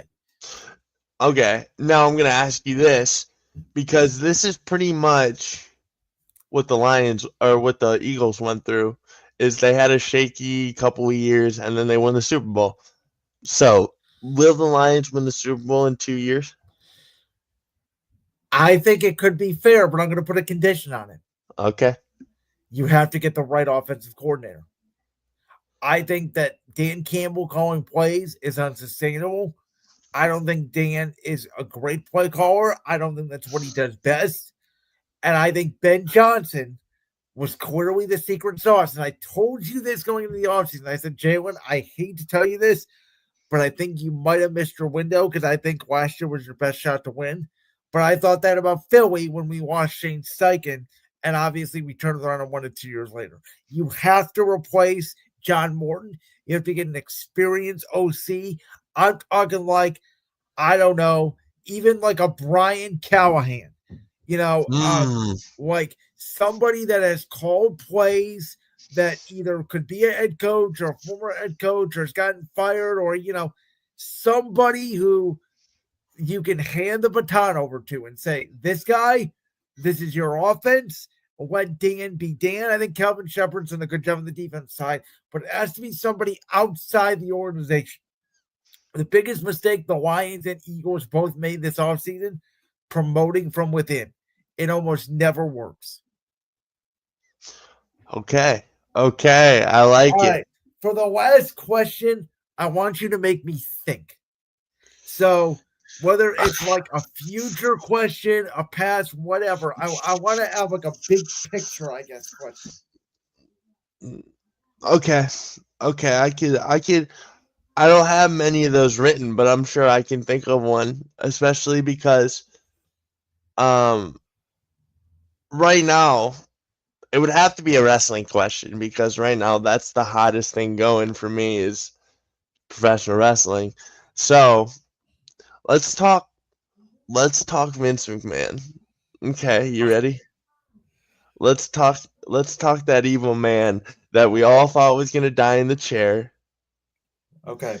After that, I have one question for you. Okay. Go Uh-oh. ahead. You ready? Yes. Okay. Without Vince McMahon, there would be no John Cena. There would be no Stone Cold. There would be no Rock. There would be no professional, or there would be no sports entertainment. Without Vince McMahon, There wouldn't be wrestling. in 1992, if he was convicted of a steroid trial, Yeah, wrestling yeah, would have we'll died. spin that. If Vince is convicted of the steroid trial, Yes. wrestling is still in the same spot that it is today. Oh, no, absolutely not. That's foul. If he is convicted of that, Jalen, wrestling dies right there. I know WCW had some traction at the time. That was even before the Monday Night Wars. Wrestling is never looked at the same again.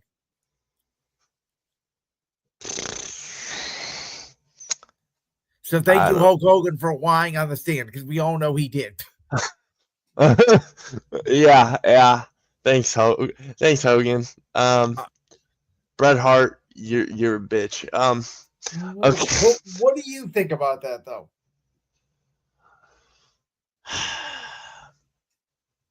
Vince McMahon to me is a supervillain. He's a real life supervillain. He doesn't give a shit about anybody or anything except for himself, except for how do I make Vince McMahon the biggest name, and how do I make wrestling the biggest thing on the planet? So without Vince McMahon, I don't think wrestling completely dies, but I think it's still considered like, oh, if you like wrestling, you're a loser, and it's definitely not considered a sport the way it is today. It's not mainstream. You don't have Travis Scott. You don't have guys like that. You don't have Tony Hinchcliffe. Yeah. Tony Hinchcliffe, his whole career. You know who Tony is? He's a comedian. He does Kill Tony. Yep. That is a wrestling show to a T. Also, I would argue Vince's biggest strength was not as a booker, it was as a promoter. And I actually think it's the opposite of Tony in AEW, where Tony, he's not the best booker in the world. By God, that guy can talk a lot of shit out of his mouth. He's not a great promoter, but he tries to think he is. Vince is actually the best promoter. And that's why people have called Tony, I've heard this in AEW, he's called a Vince Jr. Oh yeah. He definitely has the McMahon in him, but not like.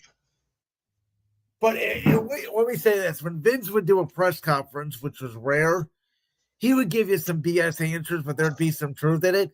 I don't think Tony has answered one direct question he's been asked in 6 years. I do think Vince McMahon is the biggest idiot for one reason. When Shane wanted to buy the UFC, and Vince McMahon said, and I quote, "If you want to buy out the UFC, take this knife and stab me in the heart, because not as long as I'm alive will that happen." Could you imagine if he bought? Yeah. No, you're right. Our world would be completely different today. Exactly. That's what I'm saying. Now, obviously, wrestling wouldn't be the phenomenon, but it would still. I think it would be, and TKO wouldn't be a thing, and I think that UFC would be the one that actually would have went down because there would be no Dana White. That's true. There'd be no Rogan. There'd be no Dana White. It'd be under WWE's umbrella. All right, I got one fair or foul question for you that's not wrestling related because I want to know your take on it. Okay. So, at the top of the show today, mm-hmm.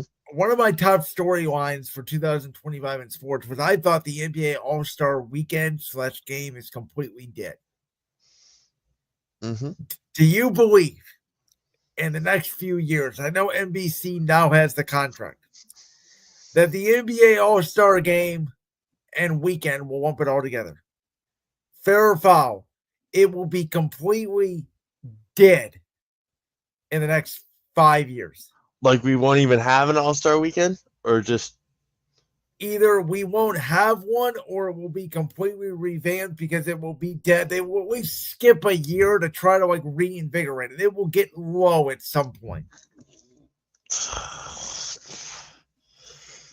I say foul. Okay. No, I say fair. I'll go fair here. Because I mean, I'm at the point where I don't even know if this year I'll be watching it. I watched what about last year? I got so bored I turned it off. What, you don't like Mac McClung, man? I think it is a joke that a G Leaguer is an All-Star weekend.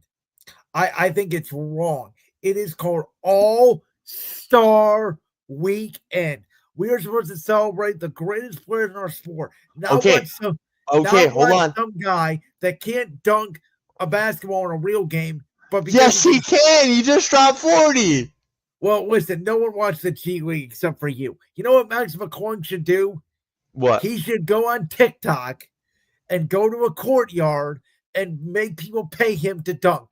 That should be his professional career. Stop it. Leave Mac alone. Have you seen that man's high school mixtape? And I don't care because he can't play in the NBA. Man, you don't appreciate the culture of Mac, I root for greatness. I don't root for. I root for greatness. I watch WWE. I root for greatness. It's why I don't watch NXT. I need to know if you can swim with the Sharks on the main roster.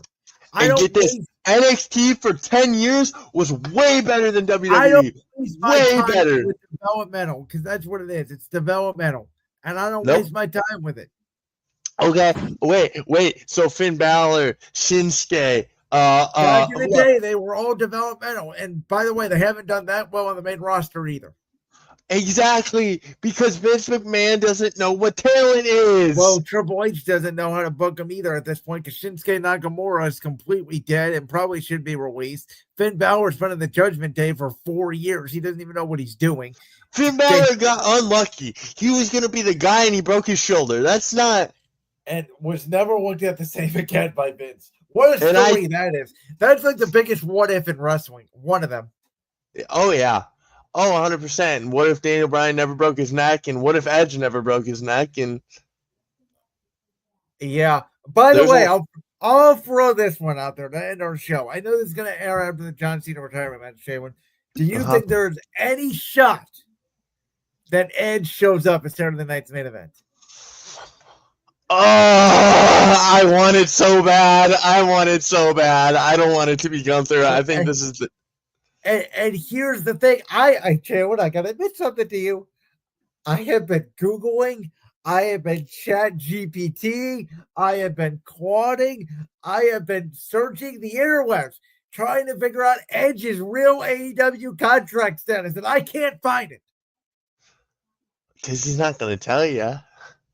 The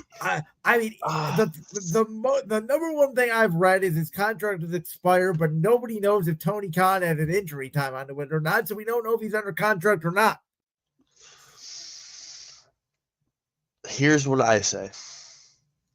Here's the one hill that this could happen. John Cena comes out. He's running in the ring for a while, Gunther, nowhere to be found. That's what I kind of think. I pitch the MFTs attack Gunther because Solo lost in the second round semifinal match, and you have an opponent that needs to be named, and Edge's music hits. Do you understand what would happen to that building? There's nothing. By the way, there's nothing against Gunther. Me and you love Gunther. It's just we do. We wanted this match at WrestleMania. If it would have happened there, we would have had no problem. It's a dream match. And if Gunther retires Cena, I'll have no problem with it either. It's just the fact that we need Cena versus Edge. One more time. One more. And if you guys watched our top 10 matches, Edge was on there quite a bit. quite a bit during discussion. So Yes. come on, just please, please, please, please, please. I'm Hit begging my you. music. That's what you sound like. You sound like Jey Uso. Please, please, hit my music. But All right. you hate Jey Uso. You hate I do. him. I do not hate Jey Uso. I think he is turning into a 5-year-old gimmick, though, instead of what Yeating used to me, which was fun. Now, at this point, it's gotten over to stale. That's my opinion. Okay, yeah, that's a good take. All right. But with that being said, we got to wrap it up here on this segment of the Brands World Merry Christmas special. It's always fun to bring Jalen back for another edition of Fair or Foul. Jalen, as always, you are right after our 2025 recap of the top stories, and now we head into the Slammy Awards for 2025 in WWE. Who is my male superstar of the year, my female superstar of the year, the OMG moment of the year, which I think everybody can probably figure out what that is. Heel turn, heel turn. Who is the breakout star of the year? Who was the rivalry of the year, the PLE of the year, and more? All that is coming up right now. It is that time of year where it's time to recap the year in WWE. Now, I know WWE has brought back the Slammy Awards the last few years around the WrestleMania season, as typically the WWE calendar goes from April to April. But it is the end of the year, so we have to take 2025 as a whole in totality. And as always, with these WWE Slammy Awards recap for me, these are the categories we're going to be breaking down today. Male Superstar of the Year, Female Superstar of the Year, Match of the Year, OMG Moment of the Year, PLE of the Year, Return of the Year, Feud of the Year, and Breakout Star of the Year. And with many of these categories, I do have runner ups that I will talk about as well. So let's kick it off with the male superstar of the year. And to me, there's absolutely no question who this could be. I tried my hardest to think of runner ups and I came up with a few names, but none of them even come close to the never seen 17, the last road champion, now a Grand Slam champion, and now no longer a active professional wrestler in WWE. Who would have thought those words would have ever come out of my mouth? But when he announced it in July 2024, we knew it was coming. The Eras Tour for men is over. But without a doubt, John Cena is the male superstar of the year. I talked about this ordered earlier when we talked about the top 10 sports stories of the year, so there's no surprise. Not only was the John Cena retirement tour to me the number one thing on my mind in sports this entire year, but this year in WWE was about two superstars. It was about John Cena and my first runner up on this list, which is main event Jey Uso, who yeeted his way through John Cena over the top rope to win the 2025 Royal Rumble. Went on to win the World Championship with Gunther, so he tried to make a superstar out of Jey Uso at WrestleMania 41. Jey Uso's momentum has slowed down this year in WWE. But again, outside of John Cena, who accomplished more in WWE in 2025 than Jey Uso? You can make an argument Gunther, who, at the time of this recording, I have not seen the Gunther versus John Cena last time is now match, but I'm assuming that Gunther beats John Cena, and it could be by submission.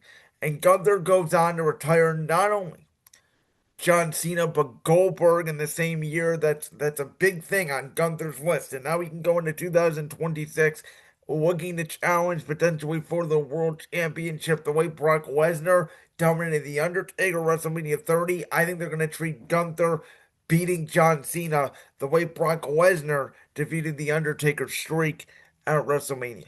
Cody Rhodes, is the biggest star on SmackDown. He had a good year, though not a great year. It was surrounded by feuds, mostly with John Cena and Drew McIntyre, with a little bit sprinkled in of Kevin Owens at the beginning of the year as they finished off that feud with a great ladder match at the Royal Rumble. You had CM Punk, who became a two-time world champion this year, once at SummerSlam, and then obviously once at Saturday night's main event, defeating Jey Uso. He is the current world champion. He's been a fixture on WWE programming this year. Seth Rollins, because of obviously what he did, forming the Vision, turning on Roman Reigns and CM Punk with all aiming at WrestleMania, then having the ruse of the century at SummerSlam. Obviously, unfortunately, right now he's injured due to the coast to coast spot with the shoulder at Crown Jewel against Cody Rhodes. And then Braun Breaker. Really, again, I thought he was the breakout star of 2024, but he broke out even more this year when he joined the Vision. He was in that Intercontinental Championship Fatal 4-Way match that involved Penta, Dominic Mysterio, and Finn Balor at WrestleMania. The next night joins the Vision, and Braun Breaker has skyrocketed so much that not only now, along with Bronson Reed, is he a co-leader of the Vision, but on the first Raw of 2026, he is a World Championship match. So again, Breaker, Rollins, Punk, Rhodes, Gunther, Jey Uso are my runner-ups, but easily this year in WWE was all about John Cena. Female superstar of the year was hard because I'll be honest, this was not a great year for females in the division, in my opinion, in WWE. Tiffany Stratton had a long run as the WWE Women's Champion, though it was mostly feud with matches against Jade Cargill and Nia Jax. There was almost no differential in it. She did fight Trish Stratus at Evolution in a pretty pointless match. Stephanie Valkyrie came on the scene right after WrestleMania. She is now the women's world champion. They're trying to give La Primera a push, but I don't think she was a central figure in WWE on Raw for the entire year. Jade Cargill, the heel turn, I think, has helped her tremendously. I think she could have a great 2026, but I don't think she's there yet. Naomi, in my opinion, the heel turn was tremendous. She really knocked it out of the park, completely changed her character. She won Money in the Bank. She cashed in Money in the Bank. She had the greatest thing going in the women's division this year, and then she got pregnant. And the Women's World Championship has never been the same, and I don't think anybody had more of a successful year than Naomi. But she's been out of action since July, so it's hard to make her the female superstar of the year.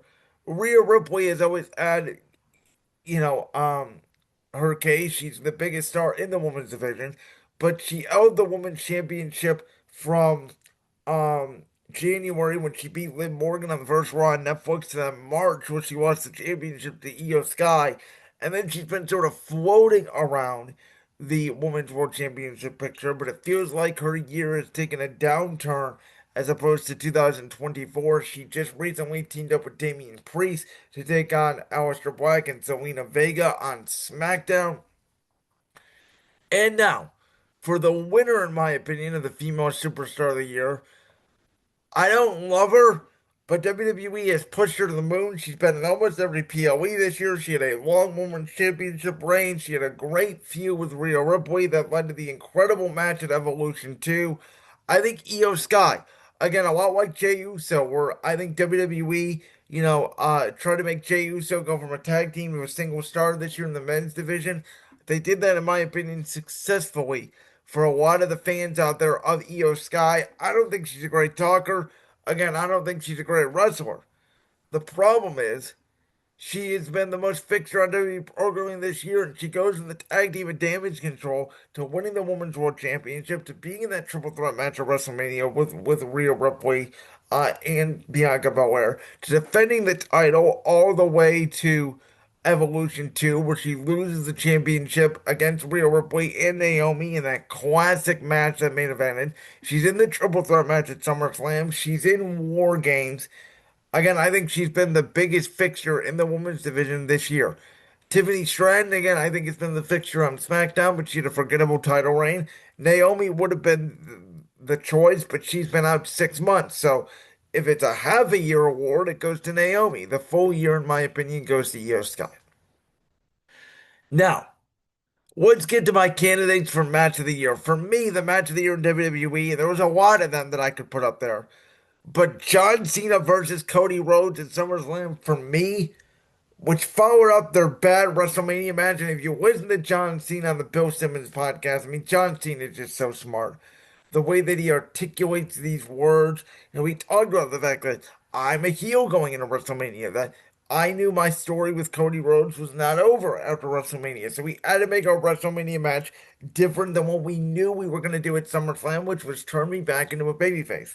And we had Super Cena come out. It was the first time John Cena came out with the colors, since earning heel. The tremendous pop. You had the little boost for Cody Rhodes, but Cody Rhodes got them back on his side as the match went on. If you guys listen to my John Cena's Top 10 Matches special that I did with Jalen, Sandvick, and Michael Reiner, we add this match on one of the lists of John Cena's greatest matches of all time, which to me, again, proves that John Cena and Cody Rhodes, this was the match of the year in WWE. It had all the spots you wanted, the Avalanche AA, the Avalanche Crossroads, the multiple kicks outs, the who the hell is going to win this match.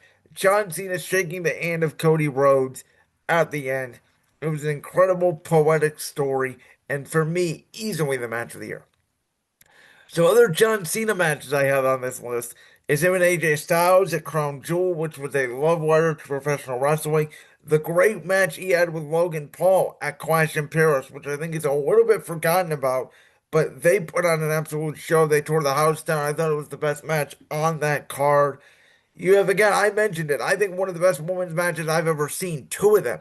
Rhea Ripley and Io Sky at Evolution 2. Remember Io Sky doing that dive when they went to the outside on the concrete floor. You have the greatest triple threat women's match I think I've ever seen. Rhea Ripley, Io Sky, Bianca Belair. They kicked off night 2 of WrestleMania 41 with a bang. I think it was the best match of the entire WrestleMania 41 weekend. Kevin Owens and Sami Zayn in Elimination Chamber, the unsanctioned match, which turned out to be, to date, potentially the last match of Kevin Owens' career. They used unshaved barbed wire. It was physical violence. It was, in Toronto at the Rogers Center, who also witnessed Game 7 of the World Series this year, adding to that environment. You have the surprise ability to me of Jey Uso and Gunther on that Monday Night Raw, June 9, 2025 in Phoenix, Arizona, where Gunther took the World Championship unexpected from Jey Uso in a match that was way better than a WrestleMania 41 encounter. For me, the Becky Lynch, Lyra Valkyria, no disqualification, no count out. There must be a win. Final match at SummerSlam for the Women's Intercontinental Championship really made that championship mean something. They had a great feud in the spring post WrestleMania after Becky Lynch turned on Lyra after they won the Women's Tag Team Championships at WrestleMania 41.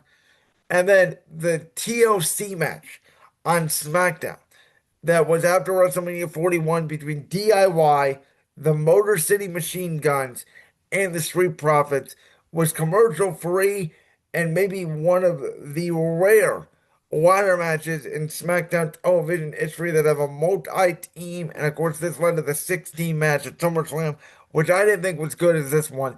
But those three tag teams wanted to be on WrestleMania 41. They were not given the spot. They had approved to the upper management that they needed a spot at SummerSlam after what they did on that SmackDown show. Now, for the OMG moment of the year, to be honest with you, there really is no runner up.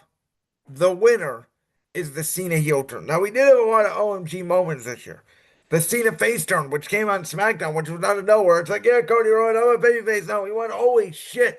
It was obviously during the time of Big Brother over the summer, and I kept saying, Julie, tell the house guests that John Cena turned face. Naomi and Seth Rollins both cashing in the Money in the Bank the way they did. We all thought Naomi was going to go after Tiffany Stratton and Jade Cargill in the WWE Women's Championship. Instead, she goes to Raw and cashes in on the Women's World Champion. That's after losing to Jade Cargill earlier in the night in that no holds barred match against Seth Rollins, the Roots of the Century. I thought it was real. What could I say? We were all shocked. And then obviously the two turns of Paul Heyman, right? Paul Heyman joining the Vision, which I did call going into WrestleMania 41. Now, I didn't think he was going to join Seth Rollins in a group, but they formed the Vision. And then the Vision turning on Seth Rollins after Crown Jewel. It's like, what the hell just happened? And then Becky Lynch joins the Vision at Clash in Paris. Remember at that point, Braun Breaker and Bronson Reed were fighting with Roman Reigns and Jey Uso. They got barred from the building. Seth Rollins was in a fatal four-way with LA Knight, CM Punk, Jey Uso. Um, and then Becky Lynch comes out and helps him at the end to win. But that's an OMG moment, but nothing could compare to the John Cena heel turn. Riot people at work who don't even watch wrestling tell me they saw videos on TikTok of kids crying because of John Cena and they did not understand why. This was maybe the most shocking moment since Hulk Hogan and wrestling turned heel in WCW, and this maybe was the greatest heel turn of all time. Not saying the heel run was great, the heel turn.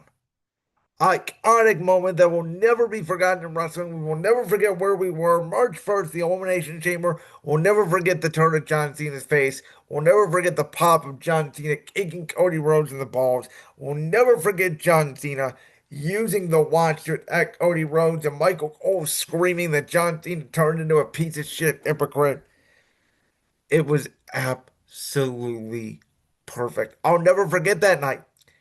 Ever.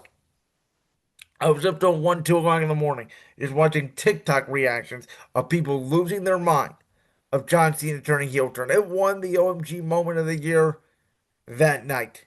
And nothing, and I repeat, nothing would have topped it. How about the POE of the year? For me, it was SummerSlam. I thought it was one of the best SummerSlams ever. I'm not going to put it up there with 2024 SummerSlam because I'm biased because that SummerSlam took place in Cleveland, Ohio. But the POEs were not as strong as they were in 2024. So there's not a crazy amount of this list. I thought the Royal Rumble again with Kevin Owens and Cody Rhodes, the ladder match, the two Royal Rumble matches, the men's match with Roman Reigns, CM Punk, Seth Rollins, John Cena was one of the most star-studded Royal Rumbles of all time. The Elimination Chamber with the John Cena heel turn, the Elimination Chamber match itself, which obviously started the Seth Rollins, CM Punk, Roman Reigns triple threat match storyline going in WrestleMania, the Kevin Owens, Sami Zayn, no holds barred match. I thought Evolution 2, with no expectations, completely knocked it out of the park. There was no bad match on that show, and again, I thought it was one of the stronger PLEs WWE put on in a long time. It was an entertaining show from top to bottom for me. And then Crown Jewel, right, where you have, Seth Rollins and Cody Rhodes in a fantastic match.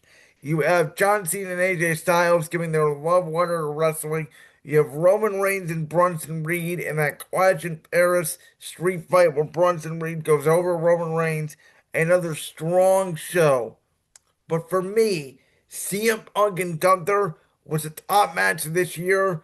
The John Cena Cody Rhodes match, another top match this year. You have the TLC match for the tag titles, which completely knocked it out of the park.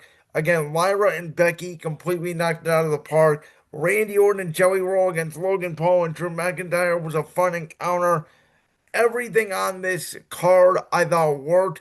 I thought it was the WrestleMania version of what WrestleMania 41 should have been this year. Even Jey Uso and Roman Reigns kicking off the entire weekend against Braun Breaker and Bronson Reed. Tremendous match. So my nod for POE of the year goes to SummerSlam. For return of the year, there was three big returns this year. One of them was Brock Lesnar, who nobody expected, but people got pissed off because of the lawsuit and everything. And Brock Lesnar has really only been back 2 times. At WrestlePalooza, beats John Cena and is involved in War Games. Doesn't have as much of an impact, I would argue, as my return of the year. So that's why he doesn't win it. And then AJ Lee, but again, she's been part-time. We all kind of expected it once Seth Rollins returned and they did the whole angle with him and CM Punk and Becky Lynch getting involved in Clash in Paris, leading to that return, leading to the mixed tag match at WrestlePalooza, which arguably I should have been put on there as well as a match of the year candidate because that was by far and easily a great match, maybe the best mixed tag match of all time and the best match on that WrestlePalooza card. But for me, the ruse of the century. Some people called it, I understand that, But the impact it had on WWE television with Seth Rollins dropping the crotch is an iconic moment that people will talk about again for years. WWE was in a weird space this year where they went more for the moment, right? The John Cena heel turn, the Jey Uso winning the World Championship at WrestleMania, Seth Rollins cashing in Money in the Bank, Naomi cashing in Money in the Bank, and never really following up. But Seth Rollins winning the World Championship, getting the Vision back in his corner, and along with that, by the way, I have Seth Rollins and CM Punk from start to finish, in my opinion, easily being the feud of the year. I think without a doubt, they started off the first Monday Night Raw on Netflix. They went a couple weeks into the Steel Cage. It carried over to the Royal Rumble. It carried over to the Elimination Chamber. Carried over into WrestleMania. I mean, these guys have been fighting on and off singles matches, tag team matches, triple threat matches the whole year until Seth Rollins got hurt. And I thought it was going to continue in a War Games if Seth Rollins did not get hurt. I think Gunther and Jey Uso had a good rivalry over the World Championship. You can make a case for that. Lyra Valkyria and Becky Lynch, I thought, along with Rhea Ripley and Io Sky, was the feud of the year in the women's division. I gave it more to Lyra and Becky, more so than Rio and Io, because now Rio and Io are all of a sudden friends. You know, they had good matches. It never was really a true feud. It was about could Rhea Ripley defeat Io Sky. Lyra and Becky absolutely elevated the Women's Intercontinental Championship to its peak. That's why it's in consideration. And obviously, John Cena, Cody Rhodes, because it is the main story in the men's division all year long with the John Cena heel turn and Cody Rhodes getting the belt back at SummerSlam. And finally, the breakout star of the year. Now, this may be a little bit controversial. But to me, the winner, and again, because I went with Braun Breaker last year and Bronson Reed was on the list last year, I wanted to go with different stars, right? We saw Braun Breaker and Bronson Reed sort of elevate themselves last year going into the year. Bronson Reed has done good with the vision, but I wouldn't call him necessarily the breakout star of the year. I think it's Dominic Mysterio because I think Dominic Mysterio should be a babyface. I mean, he went from getting absolutely booed out of the building to you can't wrestle to you can't talk to F you, Dom, you're a piece of shit to dirty Dom, dirty, dirty Dom, dirty, getting hands all over the place. Dominic Mysterio acting like the next Eddie Guerrero.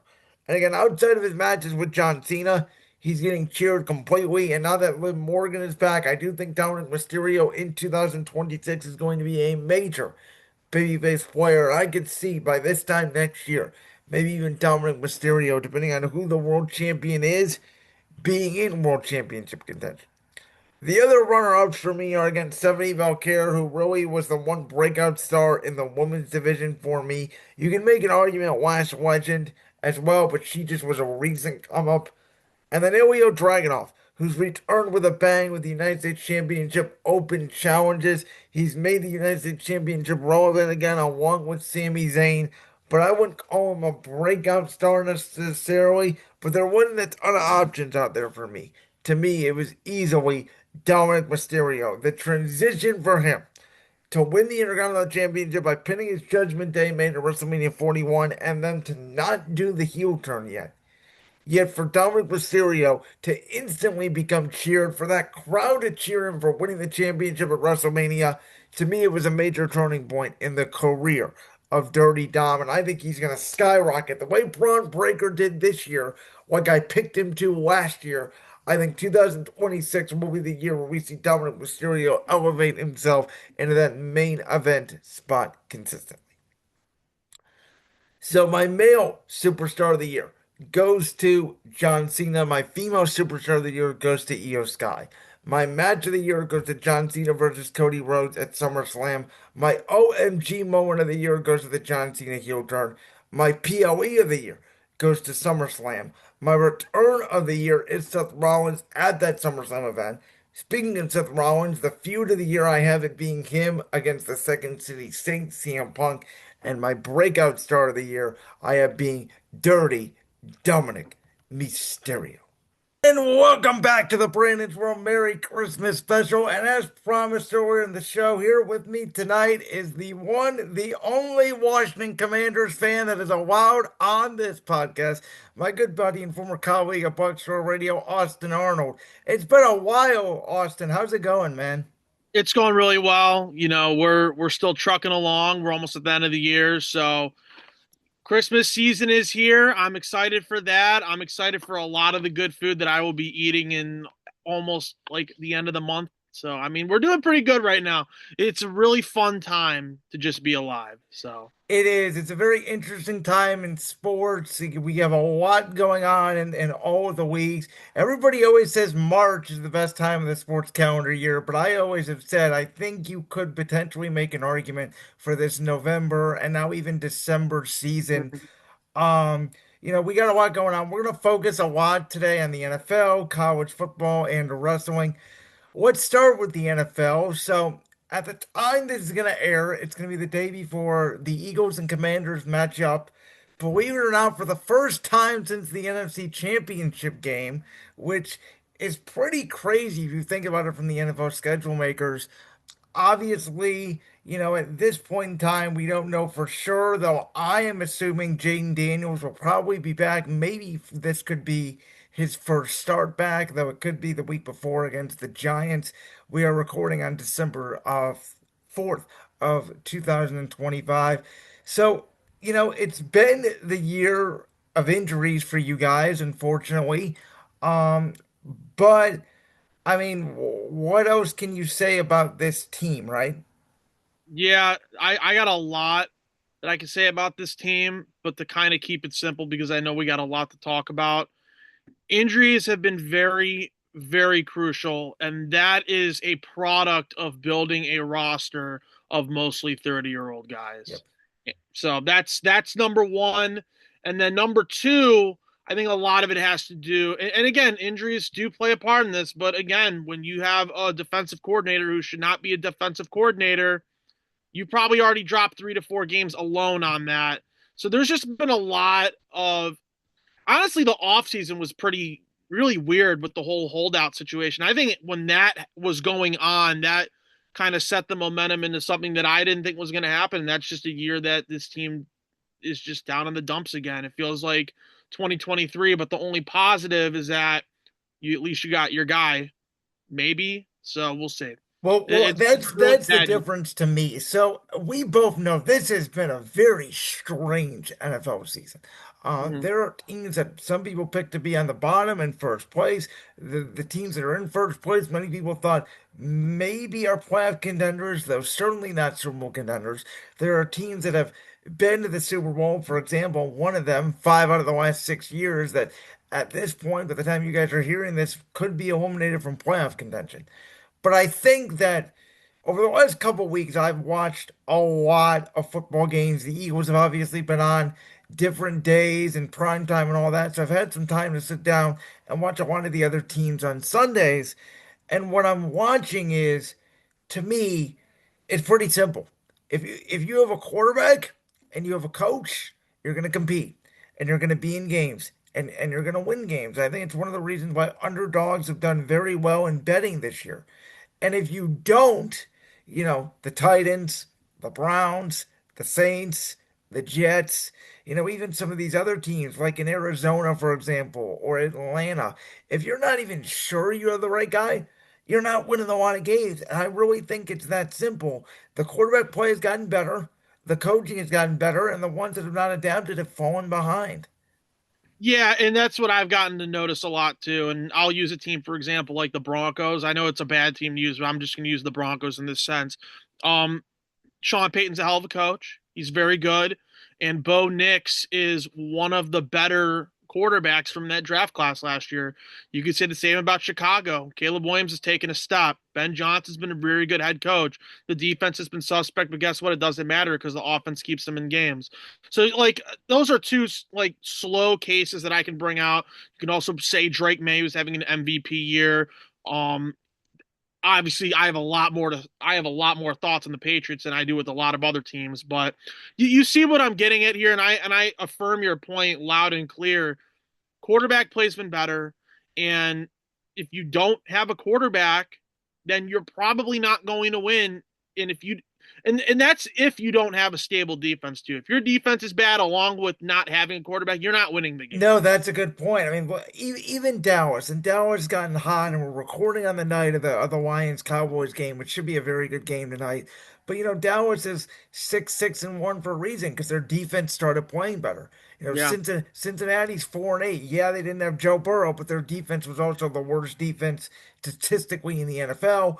Baltimore was 1-5 to start the year, partially because Lamar Jackson's been hurt, but also because their defense was the worst defense in the NFL for the first month of the season. So, you know, I don't know. I think that the Vikings are a classic example, right? Last year there's Sam Darnold, he's 14 wins. He doesn't play well in the last game of the year. He doesn't play well in the wild card game. They get rid of him. And all of a sudden, JJ McCarthy, yes, he's been banged up, but since he's been back, I mean, they look like a team that has no offensive identity. And this is a team that won 14 games a year ago. Yeah, he looks like, and I don't want to crown it too early because I think that would be pretty premature of me.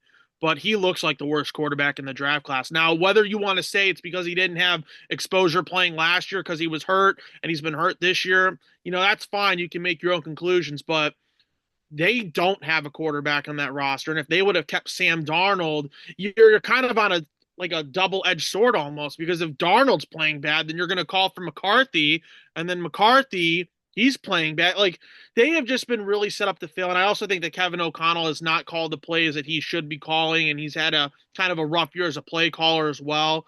So yeah, Minnesota, they have a hell of a defense, but they have no offense. And I feel for a guy like Justin Jefferson who signed all that money, and he doesn't have the guy that we think that can throw him the ball is getting him the ball, and it does not look good for Minnesota. They're just a classic team if they have no offensive identity, like you just pointed out, but they have a great defense. Which honestly, I would wonder with the Broncos, if they had no defense, would they be 9-2?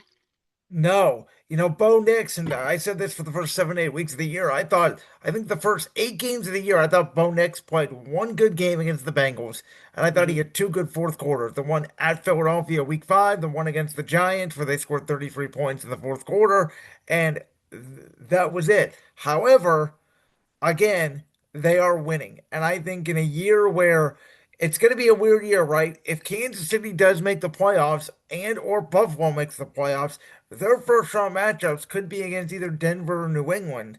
And the higher seed, I would think, would probably be favored in that game. But I'm just going to close my eyes and take Mahomes or a Josh Allen because I believe that they would be the better quarterback. And I'm going to live with the result, whatever happens with it.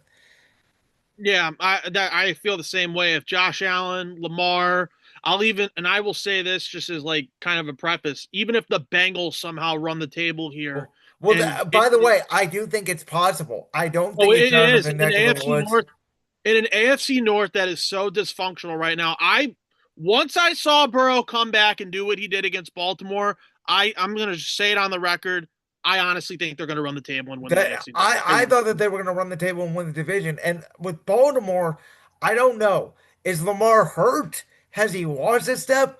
There, obviously here in Philadelphia, we'll get into it about how they think the offense is broken here. Baltimore's offense looks more broken than anything I've seen. I mean, they can't even run the football. They I think they it, Go yeah. ahead. No, I'm sorry to cut you off. I think it's a product of. I think Lamar's truly not 100%. I Okay. think that's where we're getting at here. I think that when you are dealing with a soft tissue injury, and I can attest to this and speak to this as someone who has to watch Terry McLaurin hopefully every week. He did not look right when he went down. He did not look right in that Kansas City game when he re-aggravated it. Those are hard injuries to shake, and it's those soft tissue injuries like your hamstrings or your quads that may hamper your play. And I think that's what we're seeing with Lamar right now is I think he hasn't fully got healthy. And I think that's kind of the reason why their offense just is not playing well. And I know the defense has kind of picked it up, but they have not been good as well this year. And yeah, I don't know. I just think with Lamar in particular, he is not 100%. I think it shows. And you think, by the way, Pittsburgh misses George Pickens. I mean, they besides DK Metcalf, they have absolutely no deep threat down the field. Aaron Rodgers or not, I mean, they could have Mason Rudolph in there. It doesn't matter. Their offensive identity is run the football, throw a 4 yard slant to DK Metcalf, maybe throw one to Darnell Washington, and punt and hope you get a turnover. There is obviously calls for Mike Tomlin to not no longer have a job in Pittsburgh. It's weird, right? I'm watching the game Sunday against Buffalo, and I said this on the air. Tony Romo is drawing up what the Buffalo Bills are running, the same two exact run plays over and over again, telling Pittsburgh how to stop it, and they just won't do it. Yeah, and I think I have been one person to say that I think Tomlin should have been gone a long time ago, and I they have thought last year, this I thought at the end of the Ravens game, the wild card game, and somebody, I think Albert Breer said it very well the other day. It kind of reminds him, and I'll give him credit for this, of the end of the Andy Reid era in Philly, where it was like, yes, we've had good success.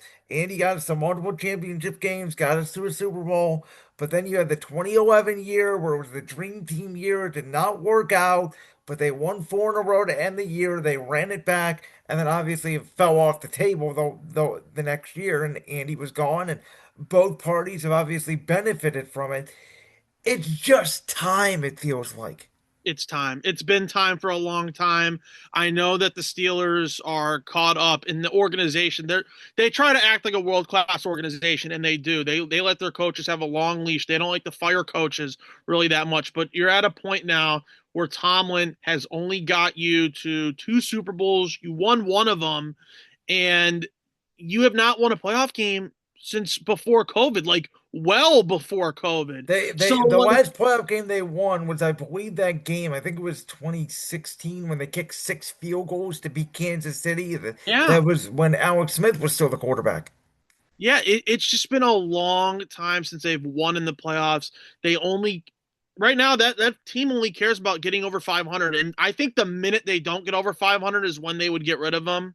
But begrudgingly, when I say that, it doesn't matter if you get over 500 for all these years in a row. It's time. It's like James Franklin with Penn State. It was time, and yeah, Penn State might be regretting it right now, but it's time. Like everything runs its course. Tomlin has to go, and he needs to go just to another team. He can go coach another team. He'd be a good head coach on another team with a fresh start.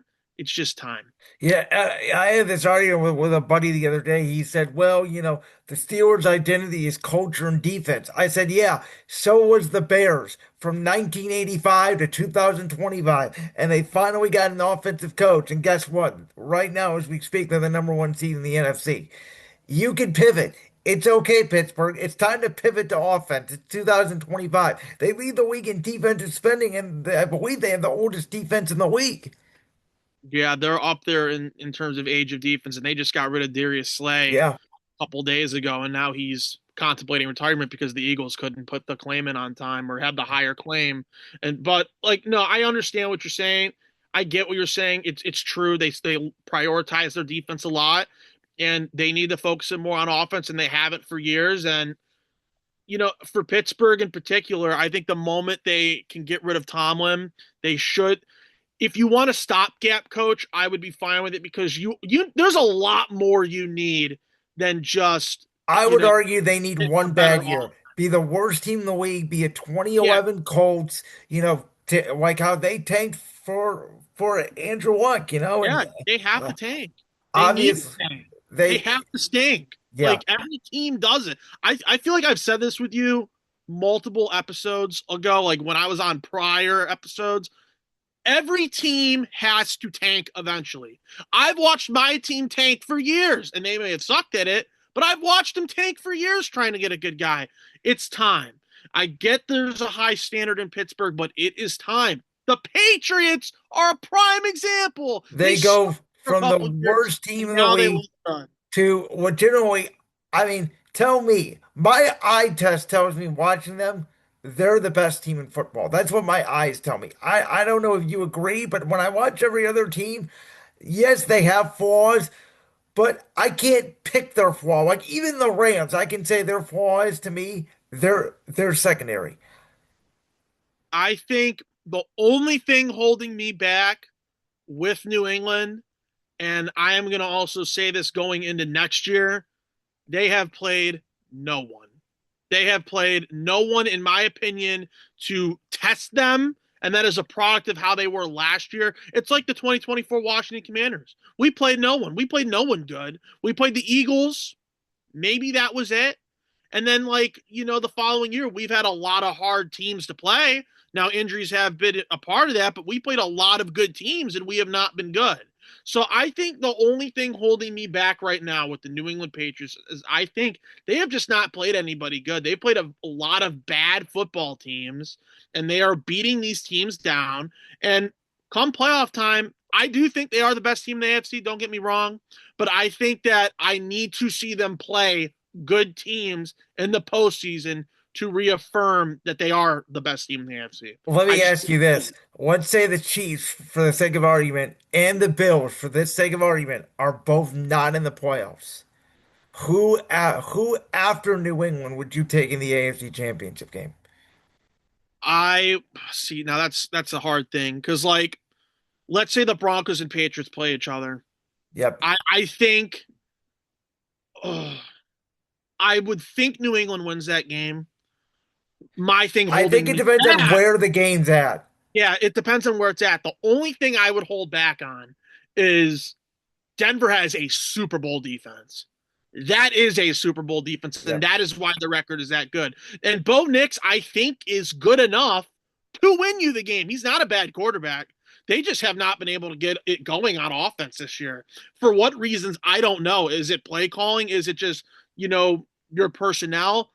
They're winning games because their defense is a Super Bowl caliber defense. They are that good. So I think that if both of those teams played each other, like you said, it would be depending on where they play. I think the host of that game is going to win. So I want to get back to the NFC side for a little bit because I do want to let you give your opinion about my team. Obviously, my team's been through. We've lost two in a row. I hear all the noise. And a lot of you are asking me, what's your thoughts on the season and are they going to potentially collapse again and all this? And maybe it's just a naive reaction from me, but I'm like, I don't feel it, but also I'm like, kind of can't get mad at this team because of what they did a year ago. Like, do I think there's internal issues? Yes. Do I think Evan Patullo is not as strong as Kellen Moore? Yes. Did I believe this though going into the year? Yeah, I did because Kellen Moore was a hell of an OC, and Nick Sirianni to me is a leader. I think we're seeing the same thing with Dan Campbell in Detroit, where you lose a special offensive coordinator and you're going to regress. And I don't want to give Jalen Hurts his 10th play caller in 10 seasons, but if that's what it's going to take, that's what it's going to take. But I just think, everybody's giving this team their best shot. They're going to lose some games they're supposed to win, and they're probably going to win some games they're not supposed to. And like, I can't get mad because we are the champs. Yeah, and if that's your mentality, then I think that's where you as a fan should be, is that you're the champs and that's all honky dory and you can't really be mad at how this season plays out. I don't think Philly wins. If you want my opinion, I don't think they win the NFC. They don't look like a team that's going to win the NFC. I would also say this to a lot of Eagles fans, and maybe this is not naive of me. If this is Kevin Patullo's first year of calling plays for a team, how do you think is it going to look? Right? That's I kind don't of know. my point. No, it Like is like kind of that my like point like too. how do you think it's going to look? Do you think it's going to be so like sunshine and rainbows across the way? Like if this is truly his first year calling, it's going to take time. There's a learning curve. But if you fire him after a year, you're doing him no justice at all. I mean, that's just where I come from. And It's I'll be honest, unfair at I that. don't. I think I am putting it again. Maybe it's naive for myself because I've been used to the offensive line play, and our offensive line has not played up to expectations. They are bottom of the league this year. And again, I don't know if that's a scheme issue. I don't know if it's a coaching issue. I don't know if it's aging overnight. But that to me is the biggest problem with the offense. It's not the play calling because I've seen Patullo. We saw against Dallas, right? They go down touchdown, touchdown, touchdown. And then for whatever reason, to me, he struggles with the adjustment when teams adjust to him, which again may just be a young play caller thing. But I don't think the offense is so inept where it was a Brian Johnson situation where it's like, oh my God, this team completely collapsed. They look like they have no heart. They're getting beat by the 2-15 Giants 33-6. Yeah, I think for me it just comes to the I if you want my I think it's just trust. I don't think they fully trust him, and I don't think there's a full buy-in on that offense. I every week there's something new with AJ Brown and Jalen Hurts, and it's like there was these problems during the Super Bowl run because you heard the same stuff, and Yep. you're like it's irrelevant at that point because they won. So I think it's a trust thing. I do think some of it can be aging. They have had some injuries on the offense. I know like Lane Johnson's been hurt, Wayne and I John's been know hurt. Maliah even got hurt. yeah, Jurgens missed a couple weeks. And Dickerson was out the whole training camp that no one talked about going into the year. yeah, And and I think again, that you again know, injuries is a huge. I think it's a huge variable for why a lot of teams aren't playing the way that they should be. I feel the same way about Detroit. I mean, I look at Detroit and Philly, and they're pretty much the exact same team, is the way Yeah. I look at it. Yeah, they are the same team. Again, these teams are just getting hurt, and it's not looking like the finished product that we've been accustomed to seeing. And again, in the case of Philadelphia, and you can also say the same about Detroit, first year play callers, you have Dan Campbell calling plays for Detroit. Yeah, He's by the not way, called plays. I I hope that Sirianni does not make a change to OC. I certainly hope he doesn't take over play calling. When I saw that from Dan Campbell, I said, "Uh-oh, the Lions are in trouble." Yeah, Because when has Dan Campbell ever been known to make a change like that midseason? Ever. You never heard anything about the offense with Ben Johnson. And all of a sudden they lost like two out of the last three games, and we got to change the play caller? Like the Lions offense, I thought wasn't the problem. yeah. No, the Lions' problem has always internally been the defense, and it's just how it was last year, and that's kind of how it's been this year. And now this year with offense for them, since they don't have Ben Johnson, they've kind of looked like a team that's normal, not like the God Squad they had last year. So it's just I think it's a lot of overreactionary behavior by these teams because if they go in a slump of a couple games, they're going to be like, "Oh, we have to make a change."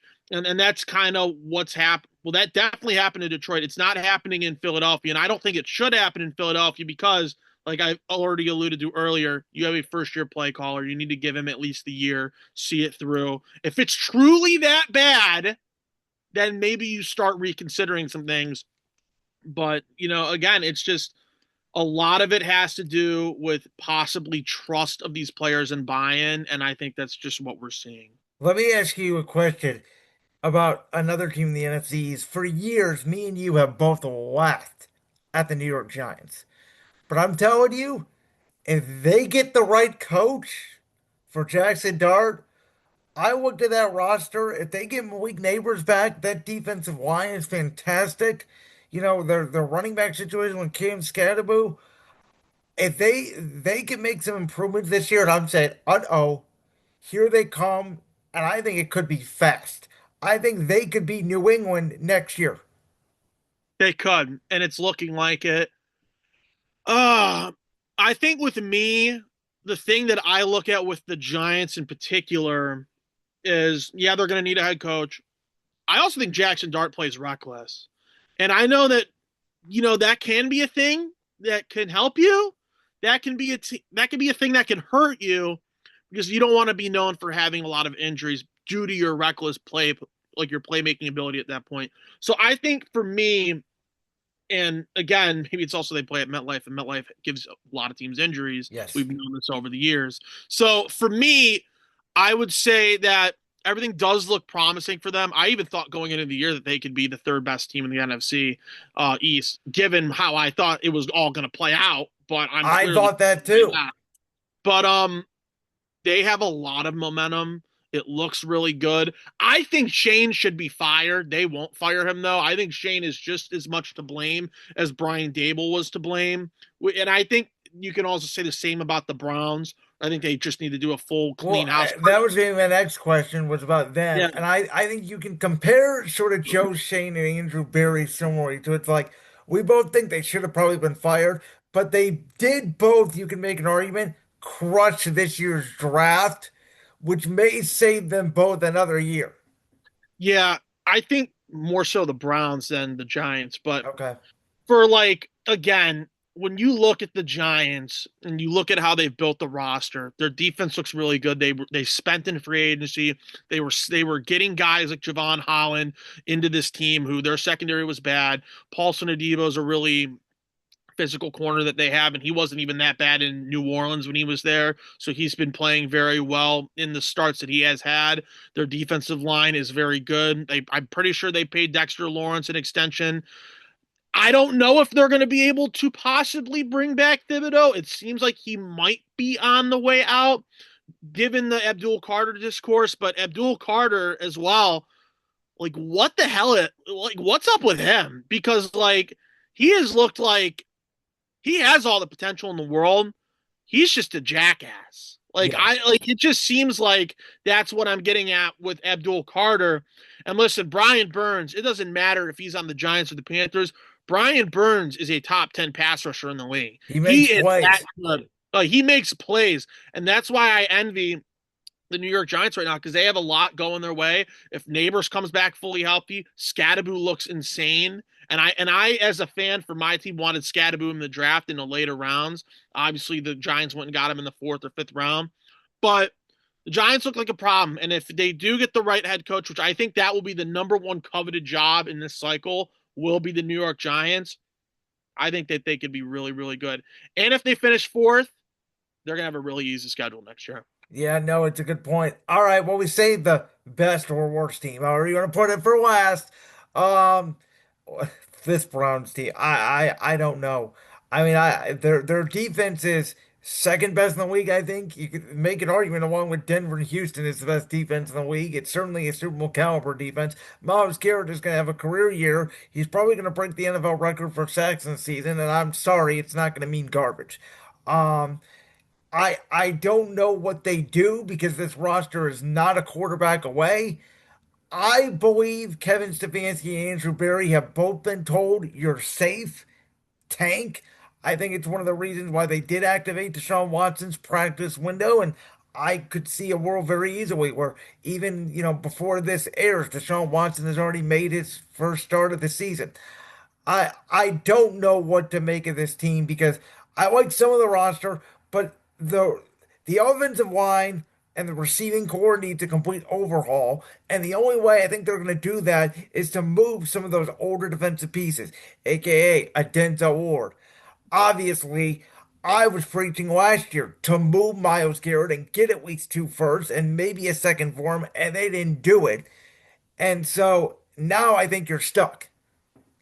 They are. And I don't feel bad for Myles Garrett, and I don't feel bad for the Browns organization because I think a lot of this, like you said, could have been preventable. They traded him away. And now he's making 40 million plus a year.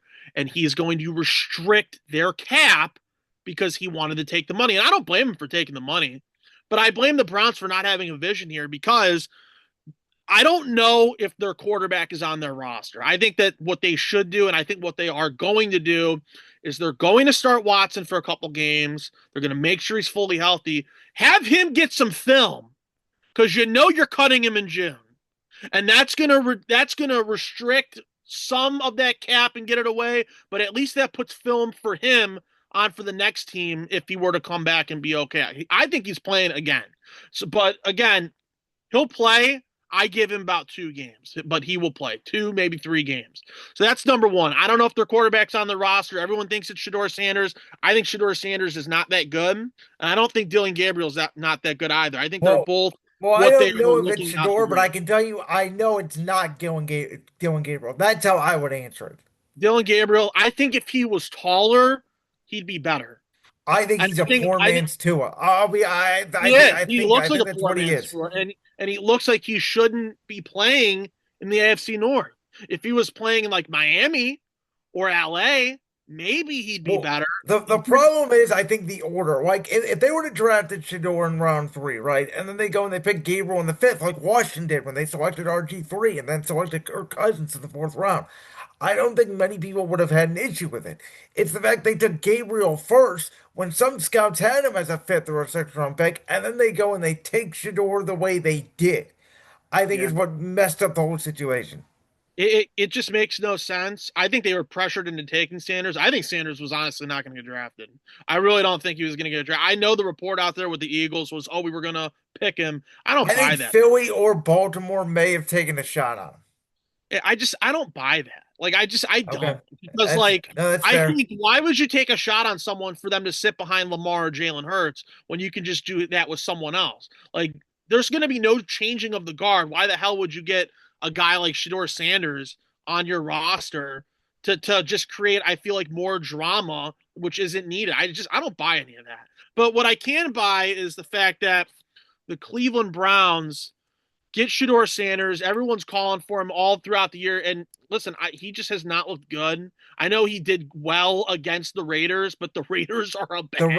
Raiders are a They mess. are a By the really way, though, bad team. I will say this: if I was the Browns, I would have started them the first week of the year.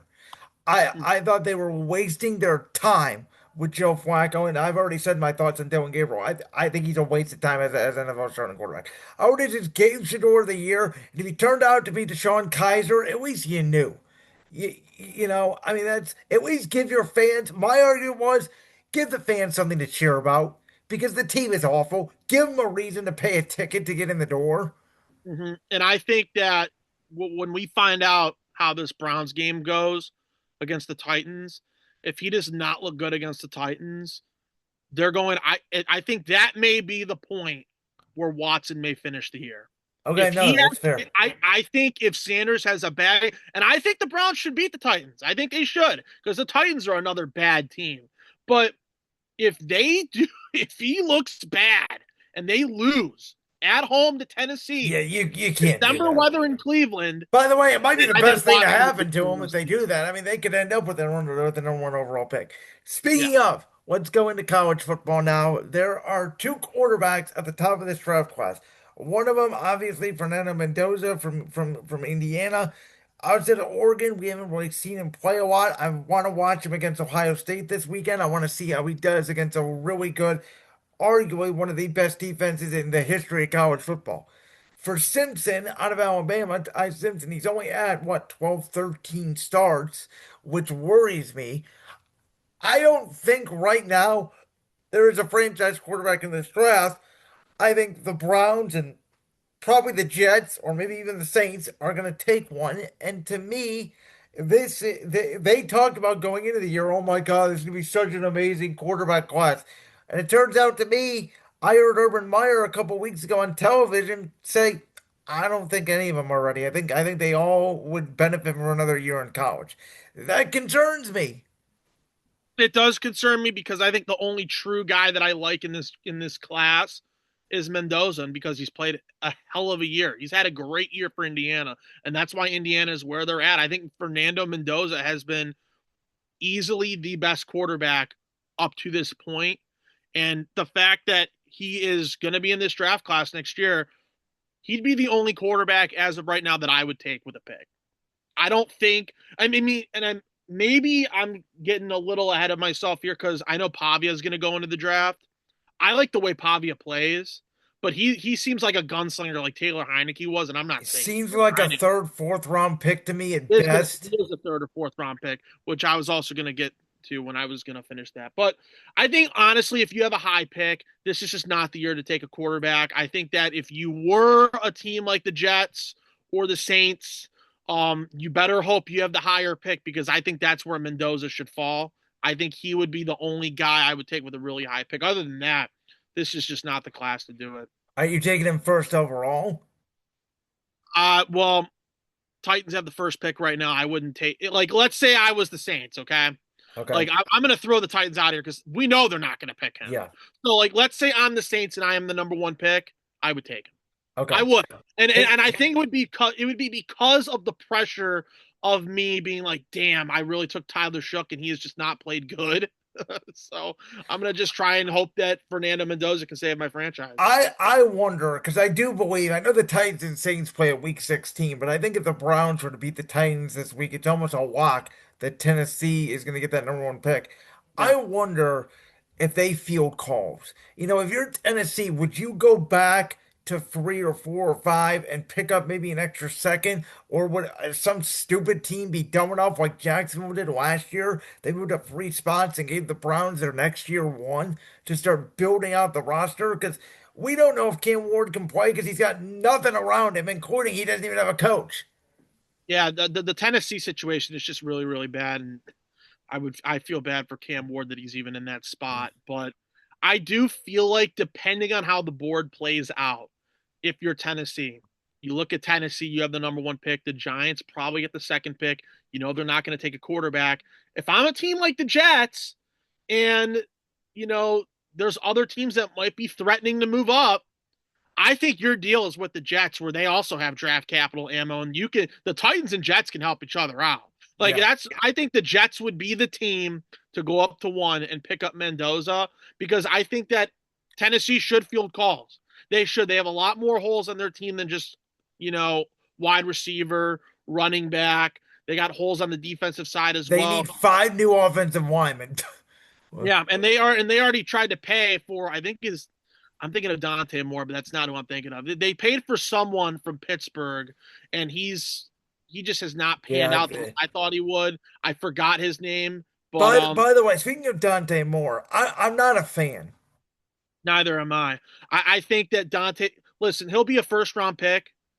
Maybe he's a Cleveland Brown. I feel like the Cleveland Browns would easily want him, like just given who they've wanted at quarterback for the past couple seasons. Now I feel like he's the perfect Cleveland Brown, and he's also technically from Cleveland, so he would have a hometown tie. That I did not know. Yeah, he was born in Cleveland, raised in Cleveland up until high school. Then he played high school ball in Detroit. But just again, I think outside of Mendoza, he's the only guy I would really comfortably like in this draft. Everyone else, it's eye of the beholder for quarterback. I don't know. Like, Any this is thoughts not year. on Drew Adler? Maybe like if that shoulder injury. Drew Aller. It sucks because with Drew Aller, if he would have had a good year, he probably would have been up near the top. Drew Aller's probably going to be a day three pick. That's what Wow. I think. I mean, I that's think, like a Matt Barkley projection. yeah, I think he's going to be a day three pick. Maybe he'll definitely be day two, but like he's a day three pick in my eyes. Okay. Well, I said, I'll be honest with you. I probably have watched less college football just because of my schedule and I've been busy and all that, than I usually have. But it's also, I know there's all these teams and everybody's, beating up on each other and all that, but I have not found really that there's a lot of good teams this year in college football. It's been another strange year in college as well. Like my eye test tells me Ohio State's easily the best team, and outside of Michigan, you can make an argument they really didn't play anybody. But yet, I'll pick them to win by 14 points against anybody in the country because they look faster, more talented, better coached than any team I've seen this year, and it's not even close. Yeah, the Browns look not the Browns, excuse me. The I mean, Buckeyes. they look like they could beat, and we say this all the time, like, oh, the NFL guys are faster. I think Ohio State could beat about four NFL teams. I don't know if they could beat the Browns because the Browns really good defense, but they might. Yeah. So I think what I'm going to get out of, with these conference games and when they get played, I'm going to see how Indiana looks against Ohio State. If Indiana looks like they can hold their own, which I believe they will, I think it will be a field goal game, then I think you have some arguments of who you think your number one team is at that point. Regardless, I think Ohio State is the best team, and it's not even close. I know that they've had slow starts, and I know that's been kind of a reason why people are just off the wagon with them, but they played Michigan and they beat the hell out of them. And I know that Michigan's not that good of a team. Texas early in the year, when Texas was 1 and Ohio State was 3, I know that was like the initiation for both those quarterbacks, and it was a defensive grimy battle for most of it. Obviously you have to take that into account that they beat Texas when they were number 1 at the time. Yep. So outside of those two games, like, yeah, they've played no one, but they've clearly looked like the best team. And again, Indiana has beat Oregon, but how good is Oregon? We don't know. I don't know how Oregon looks. I think Oregon, they struggled against Iowa, and They should have lost that game. yeah, they should have lost that game. And they should have lost to Penn State. That's what started the James Franklin meltdown. They should have lost that game. Dante Moore, what was that game? 3-0 in the third quarter?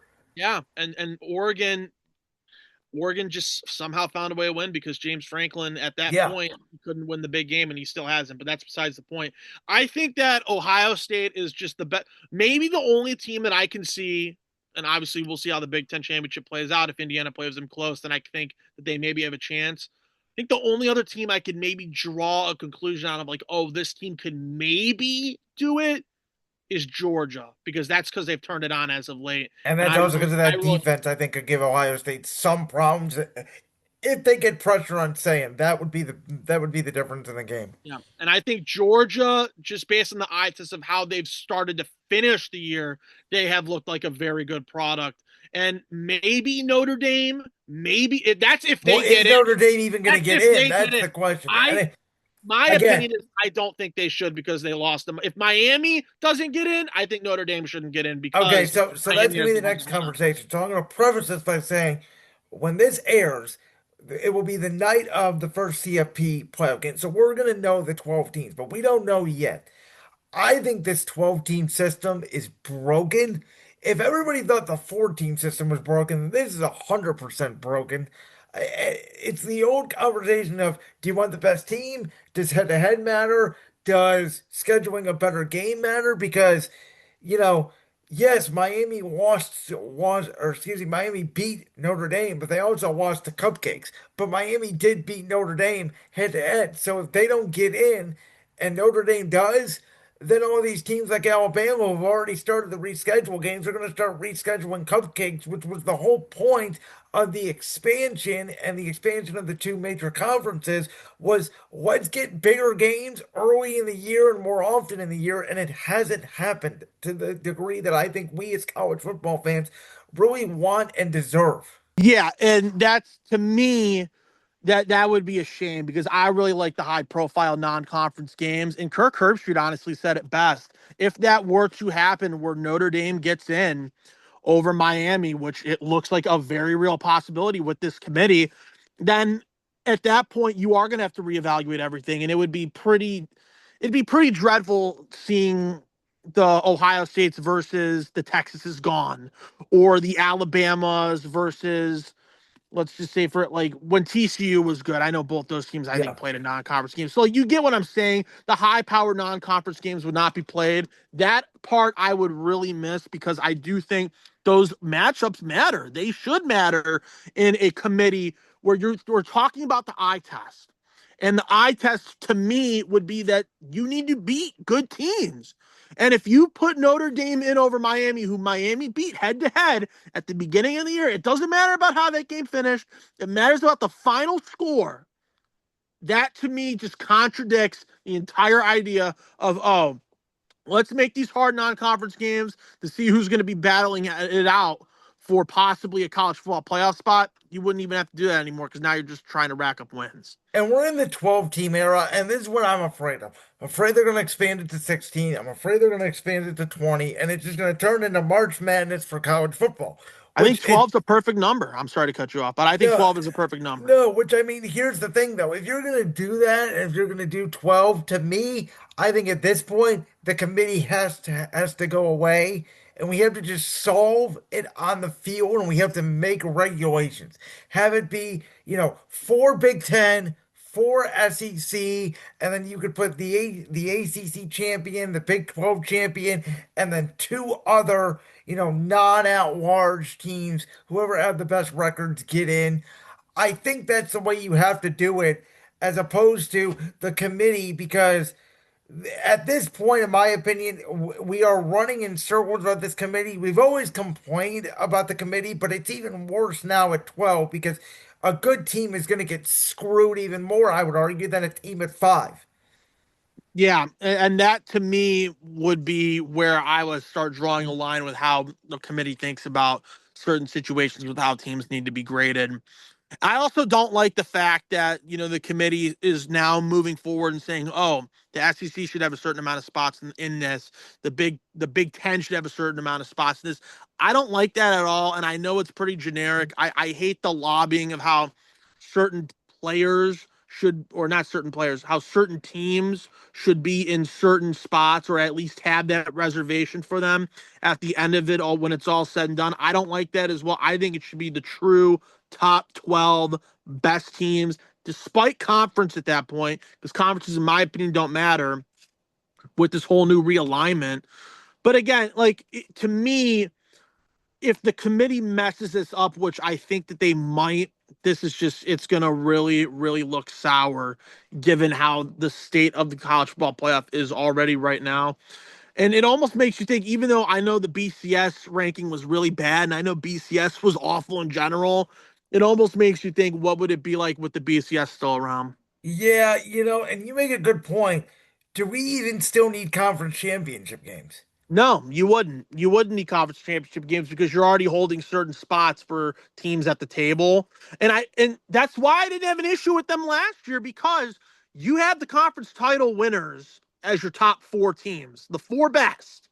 You have them at the top 12. And I was like, okay, like obviously Boise State shouldn't have been three. That's whatever. And that's why you moved Yeah. into where this is now. But again, like you are now at a fine line where a conference title game should not even exist at that point. I know it'd be a Yep. culmination of how it is at the end of the season and how the end of your conference looks, but it wouldn't matter if you're not putting in the 12 best teams. You really wouldn't. And that, to me, you are at an impasse right now. And right now, we haven't hit that point. Obviously, we'll see what happens when the rankings do come out, and I'll be very judgmental. But right now it looks like it could be heading towards a very chaotic 12-team playoff. So the Lane Kiffin situation pissed me off, and it's not that he left the Old Miss for LSU. To me, if he wanted to do that, he should. But the timing to me was ridiculous. In after you just finished the Egg Bowl, it is rivalry weekend in college football. It's supposed to be a sacred rivalry. All these talk shows supposed to be talking about the Iron Bowl and the game, and Oklahoma LSU and all these big games. And all we're talking about is basically Lane Kiffin pulling a 2010 LeBron James. Will he stay or will he go? And the fact that, he's trying to negotiate that, oh my God, I should be able to stay with the team with the CFP, and they made a big deal about that. It made a hard stain to me on college football. The entire schedule was broken. I don't know what to do about that. To me, I think you got to work with these high schools and you got to say, okay, we're gonna have an overbodying commissioner like all these pro sports do now, and especially with NIL and all that. And the off season is gonna start the day after the national championship game. So if these high school kids need to wait to sign, so be it. That's how it needs to be done. Yeah, and the Lane Kiffin situation was a full-blown embodiment of how the schedule for college football is now, because you have to open up your coaches. You have to get coaches on programs so they can start recruiting for their next year. And listen, I get that Lane Kiffin went to LSU. I get he did it in a very, let's call it how it is. It's a very shitty way to do it. But in the end, he wouldn't have done that if the schedule wasn't the way it was. And I also do commend Ole Miss for telling him, no, we don't want you to coach this team because you're just going to try and recruit and poach for next year, which he's already going to do and which he's already started to do. So I commend Ole Miss for standing on their ground and saying, hey, you're not going to use our resources and these players who are on our program's team right now because you're trying to build your other team Yep. who's in the same conference. Well, So and like I here's the problem to me, right? Is what's going to stop him from next year on the LSU side if some interest comes from the NFL or somewhere else? How is he going to look those kids in the eye at LSU and go, "Oh, I got your back"? Because this is his history at this point now, is the problem for me, which is why I don't know how well he's going to do at LSU because the SEC is bonkers. There's no guarantee that they're a top 12 team next year. Yeah, there is no guarantee at all. I think that with what LSU promised him, they're going to give him a very big NIL package. They gave him a lot of money on the table as is. Listen, I don't think he'll ever coach in the NFL again. That's just me. I think that we've already seen him at the NFL level. It doesn't need to happen again. So I think him going to the NFL would it's not in the cards. But back to what we were talking about with college football, I think with Lane Kiffin in particular, there's not really that many jobs where Lane Kiffin could one up LSU at this point Maybe Ohio State if that were to open up. I was gonna say Alabama. Maybe Alabama, which has always been a good, maybe go back there as the head coach. I mean, there's not that many teams that could one up the LSU job. I don't see him leaving LSU. I mean, I especially don't see him leaving now because his daughter's dating one of the linebackers, which I also thought was really ironic. Is that, oh, you're gonna go coach your daughter's boyfriend's team now, who is also in the same conference. And that was just a big ordeal when that game was being played this year, how they were just saying, oh, maybe he's already trying to put it in the cards or something. But no, I do think with Lane Kiffin, it's just the Lane Kiffin case is he only cares about himself and he won't really care about anyone else. And I don't see him, like I said, I don't see him taking another job that is higher up than LSU unless it's like an Alabama or an Ohio State. That's I fair. don't see that. I don't see that happening. I think he'll stay with LSU for a very long time. And if it stinks and it doesn't pan out, it even looks worse for him. All right, last note on college football. What the hell do we do with Belichick? I think Belichick is gone. I think he's gone. I think UNC, and listen, UNC they played better at the end of the year, and I'll give them credit. They started putting it together and started racking wins and actually looked more competitive. But no, I think that the whole Belichick, it's got to stop. Like, do what the Pittsburgh Steelers haven't done and get rid of a guy who just does not need to be there anymore. I think UNC just needs to start over and just do it the right way rather than getting a guy like Bill Belichick who almost seems like a dictator at this point. It's now a Now reality TV what show. happens to Bill? Because clearly he did not like working in media the way Nick Saban. I got to give Saban credit. I didn't think he'd be great on game day. He's been a home run. Nick has always had a little bit more personality than Bill. I always gave Nick credit because he pivoted at the end of his Bama days, where he went from a defensive coach and they had an offensive team at the end of his time where they just couldn't stop anybody. And I thought Nick would have told Bill, this NIL shit is nuts. Don't go to college football. Wait it out a year. And now I think Bill's burned so many bridges in the NFL. No NFL team is going to want him. I think there's a possibility Bill just disappears into the ether and we never hear from him again. I think that's a strong possibility, but I do think there is one team, maybe two. I can see two teams taking a swing on Bill Belichick. One would Well, be the New York Giants. okay. I think the Giants name brand. I think there was a lot of talk of him going there before what they decided to do with Dable. Again, Yeah, but Bill Belichick is just I'd a be name, concerned with him and Jackson Dart because we know Bill doesn't develop quarterbacks.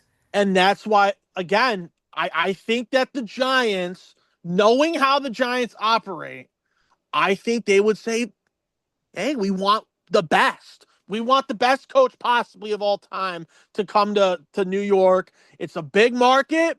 He'd have a lot of tools. All you got to do is coach and put that New England Patriots mindset to the Giants. I could see them being interested. Now, I'm not saying it would be the hire that happens, but I think that there's interest there. The only other team that I think that could have any interest at all is the team that is closest to both of us in the Cleveland Browns because they'll do anything. I They will said do it. People thought I anything. was nuts. They will do anything. This is my thought. I think if the Browns were to go, let's say they beat the Titans, if they go 4-13 again, we know how Jimmy Haslam sometimes has these crazy reactions, though it hasn't been in recent years outside of the Watson deal. I think they're the one team that they could say to Bill, "We'll fire Andrew Berry, we'll fire Kevin Stefanski. You have all the power. You're the GM, you're the coach. Oh, and guess what? They may have the number one pick. You would be able to also pick your quarterback." And I think they would say, Bill, the franchise is yours for however long you can hang on to life. Go do it. Yep, and I think that's what would happen. I think the Giants or the Browns are the only two teams that I could possibly see wanting Bill Belichick if he's out of that UNC thing, and that's just kind of how it is. And like you said, Jimmy Haslam has been reactionary in the past. He could easily tell Bill Belichick, "This kingdom is yours. Run it how you may, and we'll call it that." And then, like I said with the Giants earlier, The Giants have all the assets. I think Joe Shane would try to go for he would go for the old big fish that nobody wants in the NFL anymore, and he would try to make a play on him. So we're gonna wrap up the show tonight by talking about some professional wrestling because it's been a weird year for wrestling in general. Now you are a bigger AEW fan than I am, but across the board, it's been a weird year. It has sort of felt like the year of the John Cena retirement tour, and that's all it's been.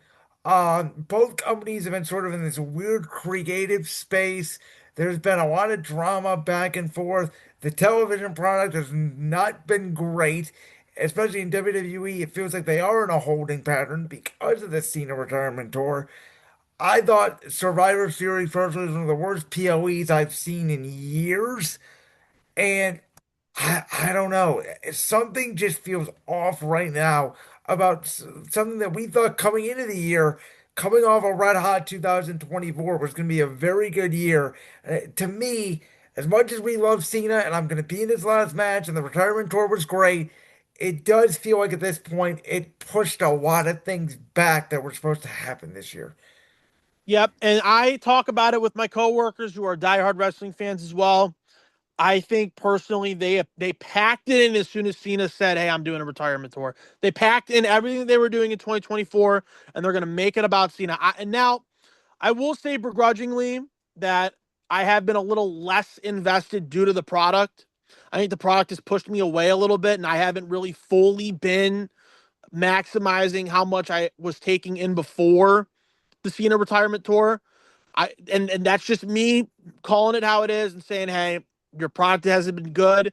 You're catering to John Cena, which I understand, but you look at WrestlePalooza, you look at Survivor Series. Those two PLEs in particular were awful. And that's why people think, hey, this is just the John Cena. I thought the John Cena heel turn run was awful. I thought it wasn't good. I thought that a lot of the stuff that they tried to plan this year has just not the way, it just did not go the way I thought it would go. And I think that you are seeing it. And my hope is that they get back on track next year and go from there. I think that this was a complete wash for the WWE once they said that retirement tour was going to happen. I understand that. I can give them a pass if that were the case, but it is just not good. And when he does retire, it will sting for a lot of fans who grew up watching him in particular. If you're going to the match, that means you cared about John Cena a lot. It means you did. Do, And I and do, I and I do think you that know? when it happens, I don't know if you know this or not. The day the tickets came out for the pre-tickets, the ones that weren't even available yet, there was over 750,000 people in the queue waiting online to get these tickets. And I will say, as much as I've criticized TKO, because I think TKO has a lot to do with it too, just with their fingerprints on it, tickets weren't as expensive as I thought that they were going to be, but they are running the business now like we are going to maximize profits all we can because I think come WrestleMania 43 in Saudi Arabia, they're going to announce that it has been sold to Saudi Arabia. That's my yeah. theory. Yeah, I thought when 42 was named for Vegas, and then when I see 43 get sold to Saudi Arabia, my initial reaction is who's going to be the highest bidder every year because that's who's going to get WrestleMania. It's taking the family joy, it's taking the variety out of wrestling, and it's all about money. And that's what TKO's been since the moment they came to the forefront. And that to me is why I haven't really been invested as well. I think that TKO is doing a lot of wrong, and I know that they've Yes. done some right, but they've done a lot of wrong, and they've ripped out some of And my passion of And watching WWE I this did, past maybe it year. was naive on my part. I did not think that they were going to be hands on. I thought it was going to be Yeah. Dana White's going to do UFC, Triple H is going to do WWE. We're just going to go because WWE was having record sellouts, doing record gates before they came on. And I thought they were just going to come in for the ride and reap the benefits. And they have, I mean, they turned the John Cena last match thing into a highest bidder situation because it was Yeah. supposed to be in Boston, the TD Garden. And at the last Yeah. second, they said, no, it's going to be at DC in the Capital One Arena. Yeah. And again, it's just They only care about money. They said in interviews that the family consumer aspect, the family affordability that Vince McMahon tried to sell to these fans for years, that's gone. Now it's all about trying to maximize your profits. And it's been very well documented with this entire year taking place with how that was. So I think for me in particular, when you look at TKO and how they've done with the UFC, I thought they've done fine with the UFC. I think they're more of a UFC product. I think when you go to the WWE side of things and they're trying to be hands-on the way they are, it just hasn't worked out, and you've seen. And I don't know what's going to change. I don't even think anything's going to change. I think they're still going to try and do what they can, but it's By just a the way, shame that they it's they just a have shame. also allowed WWE now, and this is gonna be my next topic. So they have a relationship with Netflix for Raw, USA Network gonna be seeing Universal for SmackDown, CW for NXT, Peacock for NXT and Saturday Night's main event, ESPN for the main POEs. They have almost a deal, and Paramount Plus, by the way, if you include the UFC now as well. Yep. So under their relationship, they have a deal with almost every major media streamer, I think, in the world, besides maybe Amazon Prime. So my point is, if Warner Brothers gets bought, and the rumor is it could be by Netflix or it could be by Paramount, what happens to AEW then? Because I think their whole goal is we're going to get all these media deals. So if Warner does get bought, Tony has nowhere to go. I think at that point it'd be a WCW type thing, and they get absorbed. The thing And is, it, though, and it Tony was has the money. I mean, would he create his own television network? And no one's throwing it out there. I'm like, I think he could. I think he's got the money to do it. I mean, again, I know they have the money, and I know it's a really rich family. I know that they are. I mean, obviously, you and I both know that the father is the owner of the Jags, so like we know that that's why they just have a lot of money as is. So they already own the Jags. Their headquarters are in Jacksonville at the Jags facility. So like they have a lot going for them in terms of like how much money they can hold. It's not like they're financially inept, but I don't know. I just to me, if TKO were to buy if they were to buy out like what is it, like if they were to buy out like HBO, because I know HBO has the deal with And that's the AEW rumor. right now. That's why Netflix is interested because they would buy HBO Max, which obviously does Yeah, host AEW as well, and it would combine into Netflix. yeah, and you know what? Here's what I would say is the counter then, because obviously Amazon is its own thing. I feel like they would just move everything to Amazon Prime. That's what I think. That's Because the right one now, media. because right now they do the pay-per-views on Amazon Prime. Yeah, So they would just at that point you would have to just make a deal, because I know Bezos will not sell out to them. Like yeah. you would have to just make a deal at that point and say, hey, everything is exclusively on Amazon. And for your weekday shows, we'll figure that out when it gets there. Maybe he creates his own TV show. Maybe he creates his own channel. I don't know. We'll have to see what happens. But I mean, I I'll almost can be honest. guarantee you that Amazon Prime would be the exclusive home for everything AEW. I mean, Collision is obviously no SmackDown. It was created because CM Punk wanted to stay away from the Young Bucks, which AEW I would say is at a better year creatively. I think Tony's tried to ride Yes. the shift. Mm-hmm. Uh, it's wrestling though is in such a weird space right now. It is just, it's so both companies are in like this holding pattern. I'm like, who's gonna blink and take a risk? Like It, this is as the perfect time. yep. And I'm Go sorry to ahead. cut you off again. This is the perfect time for AEW to do that if they had the balls. I just feel like that they've already shot themselves in the foot too many times that they're afraid to do it. Well, if They're, Tony had the balls, you know what I always said he would do? The week of WrestleMania 42, he runs a big show in New Orleans at the Superdome. that would be a if that happened, Obviously, which again, he is all about, because I know that with Tony Khan in particular, his family, they have a partnership with Wembley. And I don't know if he owns a yeah. team over. I don't know if he owns a team over in London. And He you know, might. I don't know. I'm not the biggest fan of Tony. I think a lot of the things he does is bullshit. And Yeah, I know.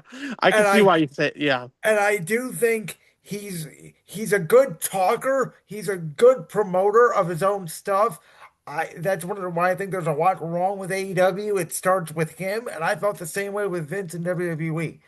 And I know a lot of people again want to point the finger at Triple H, and a lot of this, yes, creative. Some of it may be on Triple H, but I think some of it is TKO just saying, don't do anything, just stay tight and rake in the profits, and some of this is out of your control. Yeah, and again, you take a look at the brand naming, like you said with TKO and WWE. They have the name brand recognition. They know that they are the number one product, and they know that they can basically, quote unquote, do no wrong. But I see some of these people on TikTok. I see some of these people on social media.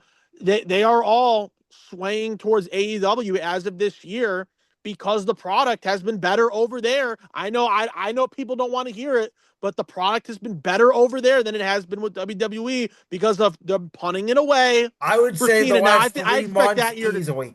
I I would not say that over the whole course of the year as a whole, because I think WWE has had some good moments.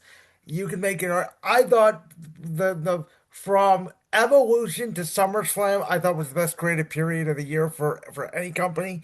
I thought SummerSlam was probably the best PLE of the year from any company, in my opinion. So, but you could certainly make an argument ever since that moment, since Cena lost the title back to Cody, it's felt like everything is Cena and maybe a little like Jey Uso bloodline stuff over here, and that's it. And that's where AEW is sort of taking that momentum. Yeah, and again, you need one company to falter for the other one to possibly get on top. And right now with AEW, again with AEW, it just seems like they've been pressing all the right buttons, and it seems, and with some of these other wrestlers, like I think these wrestlers are starting to lean on Tony Khan a little more. Like I've been hearing interviews from Swerve Strickland, like, hey, I'm going to try and make this like a John and Vince type of thing where I'm going to lean on Tony and see what he wants. It seems like a lot of these other wrestlers are doing that, and they're just embracing it rather than trying to go AWOL and trying to do stuff that's just out of the ordinary. But I don't know. Out of everything that I've seen this year out of both companies, I think AEW has had the better pay-per-views as a whole. I'm not saying which ones are better than others, but That's as fair. a whole, the pay-per-view products have been better for AEW than WWE. And it's just been them doing what they do best, hitting on the pay-per-views. Yes, they gotta fix the booking during the week. You always need to fix that booking during the week. When I went to the AEW show, I believe it was in September, maybe it was either September, October, or August, one of those 3 months. I thought AEW did a really good job. I thought they did a very, very good job with how they ran that show. I thought some of it was a little silly, but I thought they did a really, really well job filling out the Wolstein Center. And hell, all those fans want a pay-per-view in Cleveland, and I think they're going to get one in the next 2 years. But again, product in terms of pay-per-views and PLEs, I think AEW has just been better than WWE as a whole. I'm not saying there's certain ones that are better than others. Can I throw you my main event pitches for WrestleMania real quick? Yes, please do. Okay, night one. You have basically what's going to be a rematch of the January 6th Raw at this point, which I get kind of why they're doing it now, but not really. I would have Punk as the world champion defending against the Elimination Chamber winner, which would be Braun Breaker. And to me, you put Breaker over in the main event of night one, Breaker becomes the world champion. Night two, you have Cody Rhodes defend the Undisputed Championship against the Royal Rumble winner, Roman Reigns. You add the trilogy. Now, here's the twist on it. It is not announced beforehand, but during the match, for the first time since the Elimination Chamber, the final boss returns. And you have The Rock come down to the ring. And everybody thinks The Rock is going to help the tribal chief get his title back. Bam! Rock bottom to Roman. He hands Cody the watch. Cody officially turns heel. Cody beats Roman. It sets up Roman and Rock for WrestleMania 43 in Saudi. And Cody's first feud as a heel at Backlash is against babyface Randy Orton, who kept eyeing that title for 2 years, and Cody would never give him a title shot. And everybody wants to see face Cody versus heel Randy. I think you do it the opposite way. I would love that. I would love that. I would sell the WWE right now to put Brandon Lewis in the creative room. I would love that. I am waiting patiently for Cody to turn heel. And I'm a Cody crybaby. It's been public record.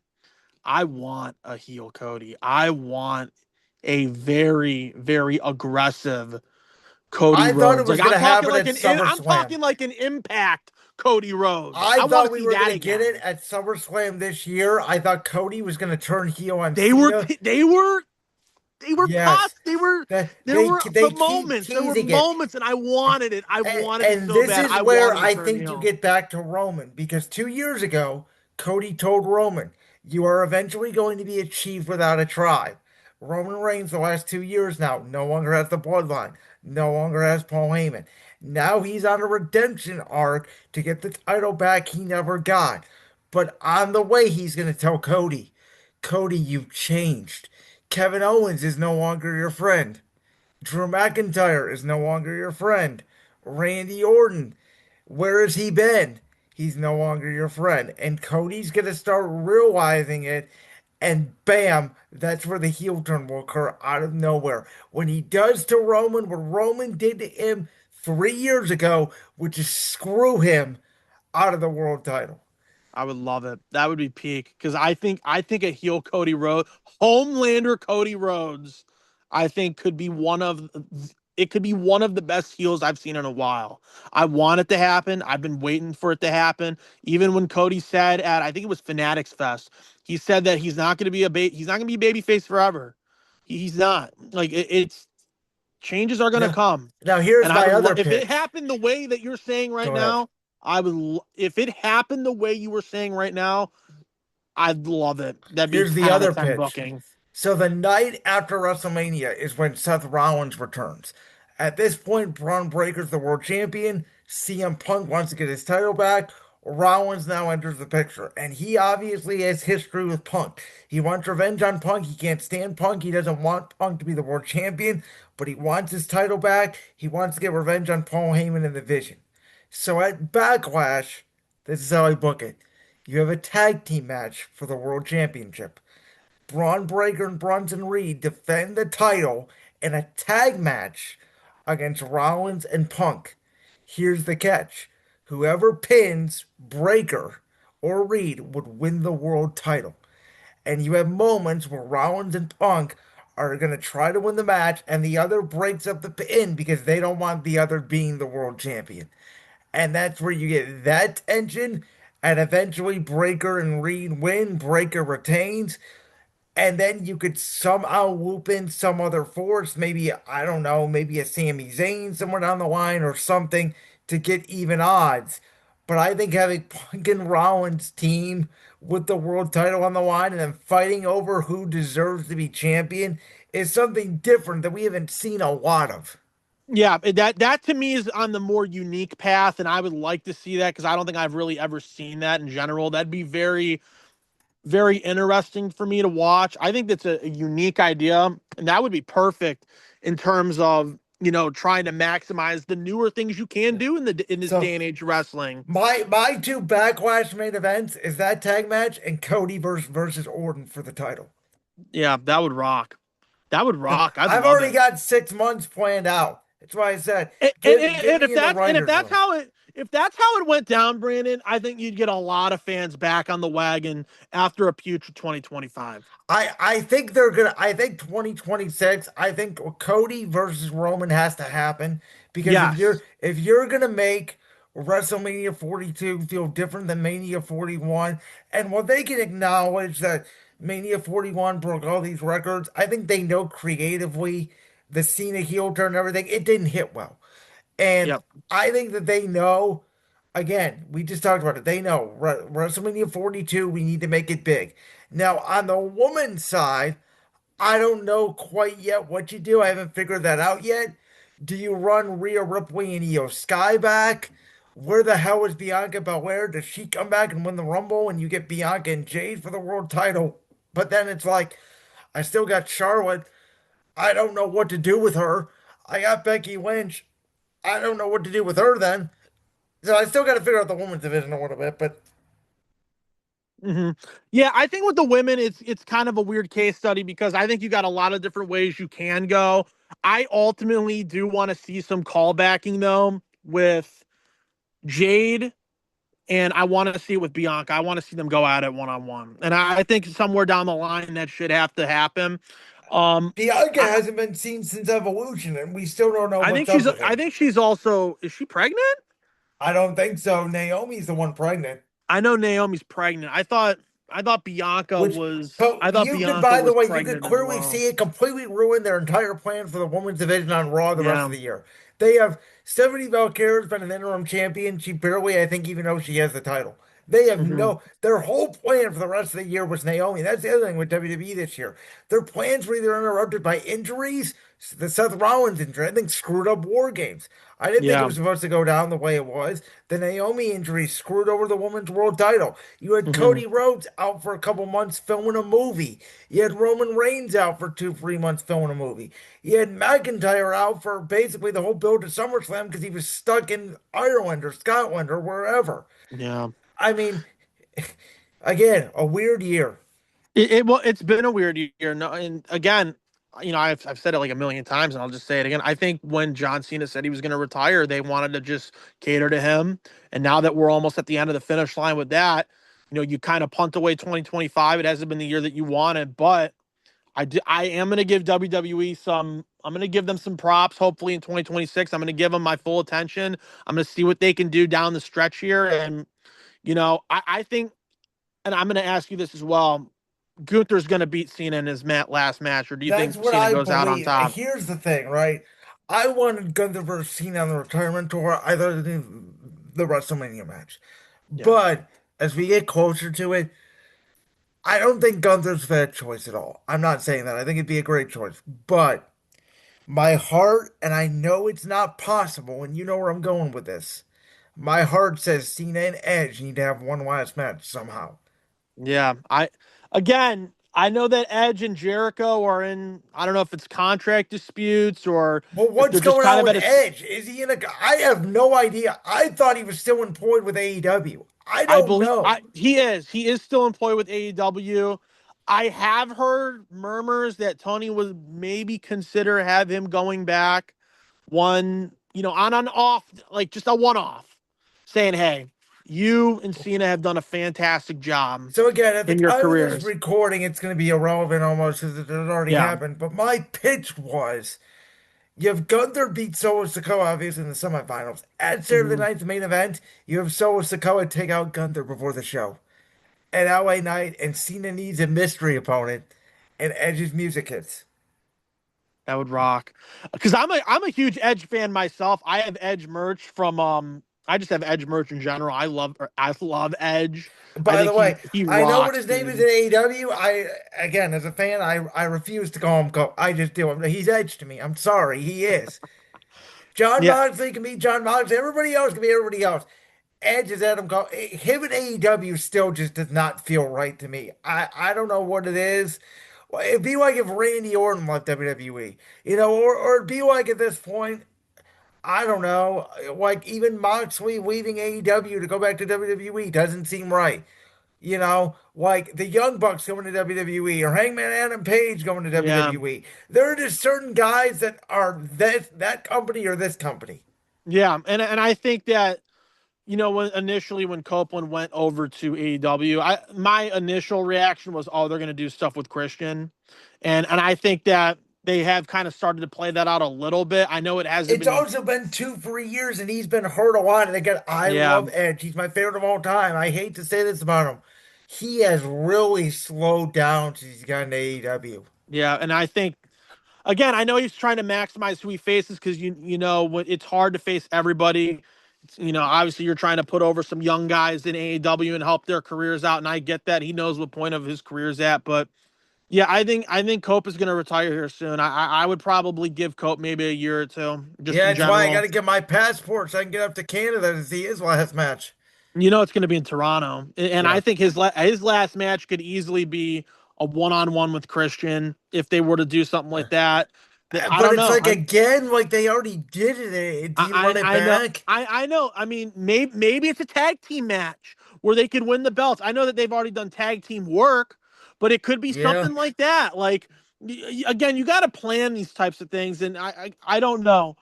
I think Jericho could honestly be on the way back to WWE. It sounds like he might. Maybe he's I- not. Is Maybe he he's the not masked going back. man? I mean, I don't know. No, no, he's not the masked man because the masked man, Jericho at his age right now would not move like the masked man Well, moved. the So good thing, well, it doesn't have to be whoever that was at Survivor Series because he was completely hidden. yeah, I honestly think that's theory, but that's for another That's what topic. everybody's saying. I mean, but I again, think it it's doesn't theory. have to be because he never revealed himself, right? He was in Yeah, like he never fully revealed clothes. himself. So, I mean, it could be anybody, but we're I gonna think, go ahead. yeah. No, I was gonna say that before you say what you got to say. This whole masked man thing reminds me of like when Adam Cole did the devil thing for Yeah, and it's done too much. They AEW. just did it a couple months ago with Becky Lynch too. Like again, the problem with wrestling is everybody's done everything, and I've said this about spots and matches too. We're getting to the point where like, how many times are we going to see someone jump off a steel cage or Yeah, do a cool move? Like that's why Rollins did the coast to coast thing with his shoulder and the headbutt instead of a drop kick, and guess what? He tears his shoulder off. yeah. So, but thank you, Austin, for joining us on the Brains World Merry Christmas special. This was fun. Always a fun time rocking. I'm sure we're gonna have you on in the spring. We'll talk a lot more NBA at that point. It's just, we're so early in the NBA season. It's hard to really dive into things there. We'll have you on though to talk about the NBA and March Madness and the NFL free agency, like we always do around that season and WrestleMania season. At that point, we're right around the corner. Yeah, no, I appreciate it. I can't wait for that discussion in the off season. We'll see obviously how all these NFL teams pan out, and we'll see what these NFL teams decide to end up doing. I think it could be some spooky off seasons for some teams. I think for Washington included, they could be a spooky off season now, knowing that they're probably going to be freeing up some money due to some veterans being not as good as advertised, Marshawn Lattimore. But I think that again, it's going to be fun to talk in March. It's going to be really fun. We're going to have a lot of stuff to talk about, and I can't wait. I can't wait. I can't wait to talk about it all with you, Brandon. Love you, buddy. Have a safe and happy holidays. And coming up next to wrap up the Brandsville Merry Christmas special, I give you guys my 2026 predictions in sports.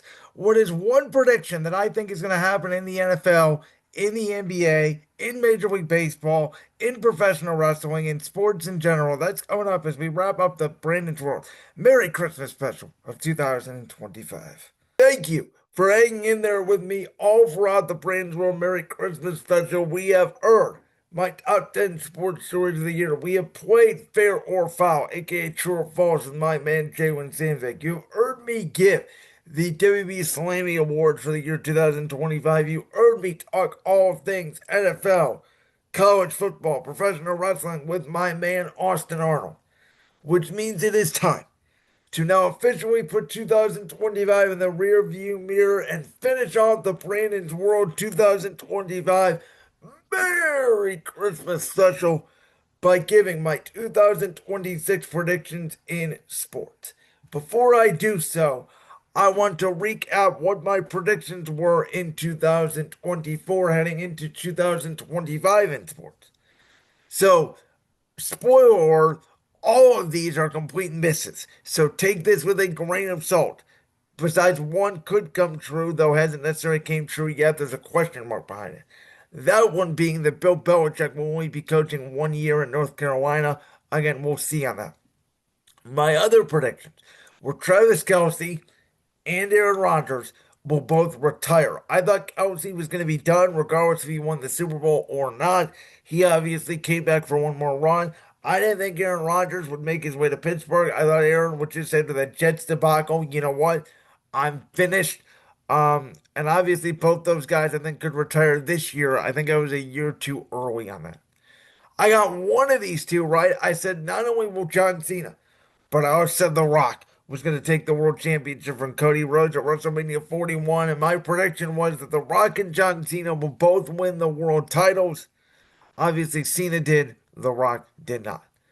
I said Joel Embiid or Giannis Antetokounmpo will be traded. And technically, at the time of this recording, we still have a little bit of time to the end of the year to see if Giannis will be traded. But technically, I was wrong because I thought it was going to happen in the offseason, and I thought Philadelphia was going to eat their losses on Joel Embiid, who was still yet not playing along with Paul George, and they have turned that franchise around, led by Tyrese Maxey. But I was wrong on both those sports. I said that Deion Sanders will join Shedeur Sanders wherever he went. I pointed out the Cowboys trading Dak Prescott to get Shedeur Sanders and putting Deion with him. And Jerry Jones decided to stay with Dak Prescott and hire Brian Schottenheimer. So that was a move that I thought Jerry Jones was done resting on his morals. He was going to make a big splash. He did. He traded Michael Parsons. I said Ohtani will come back and he will win the NL Cy Young. He just did not come back in time. He did not make enough starts. They really saved his pitching, which again is explainable. I mean, the Dodgers are back-to-back world champions. Can't blame them for doing that. And then I did get this one right. I said UConn won't win 3 straight men's national titles, and I was right on that. Um, so now let's get into what are my predictions in sports in 2026. So I'm going to go by sport here to start it off. In the NFL, I think the brotherly shove will unfortunately for me be banned. It hasn't been successful as it was in years past. I think teams are starting to figure it out, especially when the Eagles are not on the goal line and Jalen Hurts cannot extend the ball over. But between the false start penalties, between the whining of the officials, between the Eagles running it 4 straight plays in that Thursday night game and the Giants player getting hurt on it, I just think the NFL doesn't want to deal with it anymore. I think they're going to find a way to either change the rule, outlaw the play. I don't think they're going to say specifically the brotherly shove is going to be banned. And they're going to change the rule where you cannot do pushing from behind, you cannot drag players in a pile, which every team does it now. Just the Eagles do it better than everybody else. I don't think the NFL wants to see it. They think it's a rugby play, and there's been so much controversy around it this year. I think by March, the brotherly shove will no longer be a thing. In college football, I'm going to predict that Lane Kiffin, he may make the college football playoff. Now, the SEC with Alabama, Georgia, Ole Miss, we know about LSU, but Vanderbilt, Texas A&M, it is ridiculously stacked. There is no guarantee, in my opinion, that Lane Kiffin will make the college football playoff. But to go on the safe side, this is what I'll add. Even if Lane Kiffin makes the CFP, his first year, he's not going to win a playoff game. That is my prediction. I think Lane is a good coach. We saw it took him time a little bit to build it at Ole Miss. He may get better recruiting at LSU. But I just mentioned with the good teams in the SEC now, and obviously the Big Ten is loaded, I think college football is more even than ever. And I think it's going to be tough for Lane Kiffin. I think more tougher than he realized. So I'll say he won't win a playoff game that first year at LSU. In the NBA, I am predicting 2 things. The Oklahoma City Thunder, they're going to break the Golden State Warriors record of 73-9. They're going to have a 74-8 season or better. They're going to have a historic all-time NBA regular season, but just like the 73-9 Golden State Warriors, the second part of my prediction, which may cost me, is they will not win back-to-back NBA championships. In Major League Baseball, I'm going to say that, the Toronto Blue Jays had an emotional loss in Game 7. I don't know if they're going to be able to recover from that. And the LA Dodgers, I mean, they won back-to-back World Series. They have the talent. They have the roster. Clayton Kershaw goes off with a second straight ring. But I think even with that talent on there and how good they could be, their bullpen really had trouble throughout the entire postseason. Even the World Series, their bullpen struggled. I think it's just going to be really hard. The Padres are obviously getting better. You have the Phillies there. You have the Brewers. You got the Cubs. In the American League, I think the Yankees will bounce back. I think the Red Sox are going to be able to compete. You got the Tigers still there. You got the Astros. You got the Mariners. There's so many good teams in baseball that I think that neither the Blue Jays or the Dodgers will make it back to the World Series. I'm predicting that neither team will make it back to the World Series next year.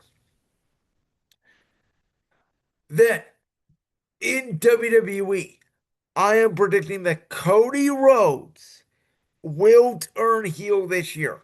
I've already talked about it in multiple shows. That I do believe that Roman Reigns is going to win the 2026 Royal Rumble and will challenge Cody Rhodes for the Undisputed Championship at WrestleMania 42. During that match, The Rock will come out for the first time since the Elimination Chamber, Roman Reigns will think The Rock is here to get his revenge on Cody Rhodes. Instead, he hits Roman with a rock bottom. Cody covers him. We get corporate champion Cody Rhodes. There's not a lot left to do with Cody Rhodes at this point. He's been the undisputed champion for almost 2 years. He's gone for everybody. He's at a bitter attitude more so at the end of this year than at the start of last year. Again, I think Cody's gone for almost every heel he possibly could. It's time to do something different with Cody Rhodes. Yes, he's QB1. Yes, he's the captain. But WWE is going to want a major storyline in 2026 because John Cena retirement, I think, is going to lose them viewership. And I think this will be what brings the fans back. And I do think Braun Breaker, and I'm predicting this to happen at WrestleMania, but I do think by the end of the year, and it could even be on that January 5th Raw, but at some point in 2026, Braun Breaker will win a world title, whether it's the Undisputed Championship or what I am predicting will be the World Heavyweight Championship on Raw. But he will win a world championship. And in college basketball, I think, again, very simply, with these stars that are in college basketball now, the sport is slowly returning to form. I think people like it way more than the NBA. There's still a lot for March Madness tournament. I think that those ratings will continue to go up. And I have one more sort of miscellaneous prediction. That whether it's Ohio State in college football, the Thunder, which could be in the NBA, which would obviously make my one prediction wrong, the Dodgers in the MLB, which would obviously make my MLB prediction wrong, or my Eagles in the NFL, or college basketball, or any sport, I think we're going to have a back-to-back champion. That's my one miscellaneous prediction. I think the best one to do it will be Ohio State. I think they're clearly the best team in the country. But I think at some point in the major sports, college football, college basketball, Major League Baseball, the NFL, which I give my Eagles still a pretty good shot to do. The NBA, obviously, I give the Thunder a good shot. And obviously, the Dodgers always have a shot. I think we're going to have a back-to-back champion in sports. Like we did with the Dodgers this year, I think we will have it again next year in sports. So again, in the NFL, I think the brotherly shove will be banned. In college football, I don't think Lane Kiffin is going to win a playoff game his first year at LSU. He may make the playoff, but I don't think he's going to win one. In the NBA, I think the Thunder will be breaking the Golden State Warriors' all-time record of 73-9, but they will not win the title. In Major League Baseball, I don't think the Blue Jays or the Dodgers will make it back to the World Series. In WWE, I think Braun Breaker will win a world championship, and I think Cody Rhodes will eventually turn heel. The John Cena moment of 2026. And in college basketball, I do think the March Madness ratings will top what they were in 2025. And again, I do think at some point we will have a back-to-back champion in sports next year. You've listened to me blab enough. Again, thank you so much for listening to the Brandon's World Merry Christmas special, our biggest special of the year. We recap the year in sports and look forward to the next year. It was not only a big year in sports, it was a big year on Brandon's World, and I appreciate all of you listening and being here for the ride. And shout out to Jalen, Sandvick, and Austin Arnold for being guests on today's show. And we'll be back next year when we do the Brandon's World Merry Christmas special. We'll make it bigger and better than ever, as we always do. If you're listening on audio and you heard some of the Christmas music in the background as we kicked off some of these segments on today's show, as always, it's the most wonderful time of year. It's the holiday season. So I hope you sit back with your favorite food, your favorite beverage. As always, that hot cocoa around this time of year is tremendous. And thank you for supporting Brandon's World throughout the entire year. This has been the 2025 Brandon's World Merry Christmas special.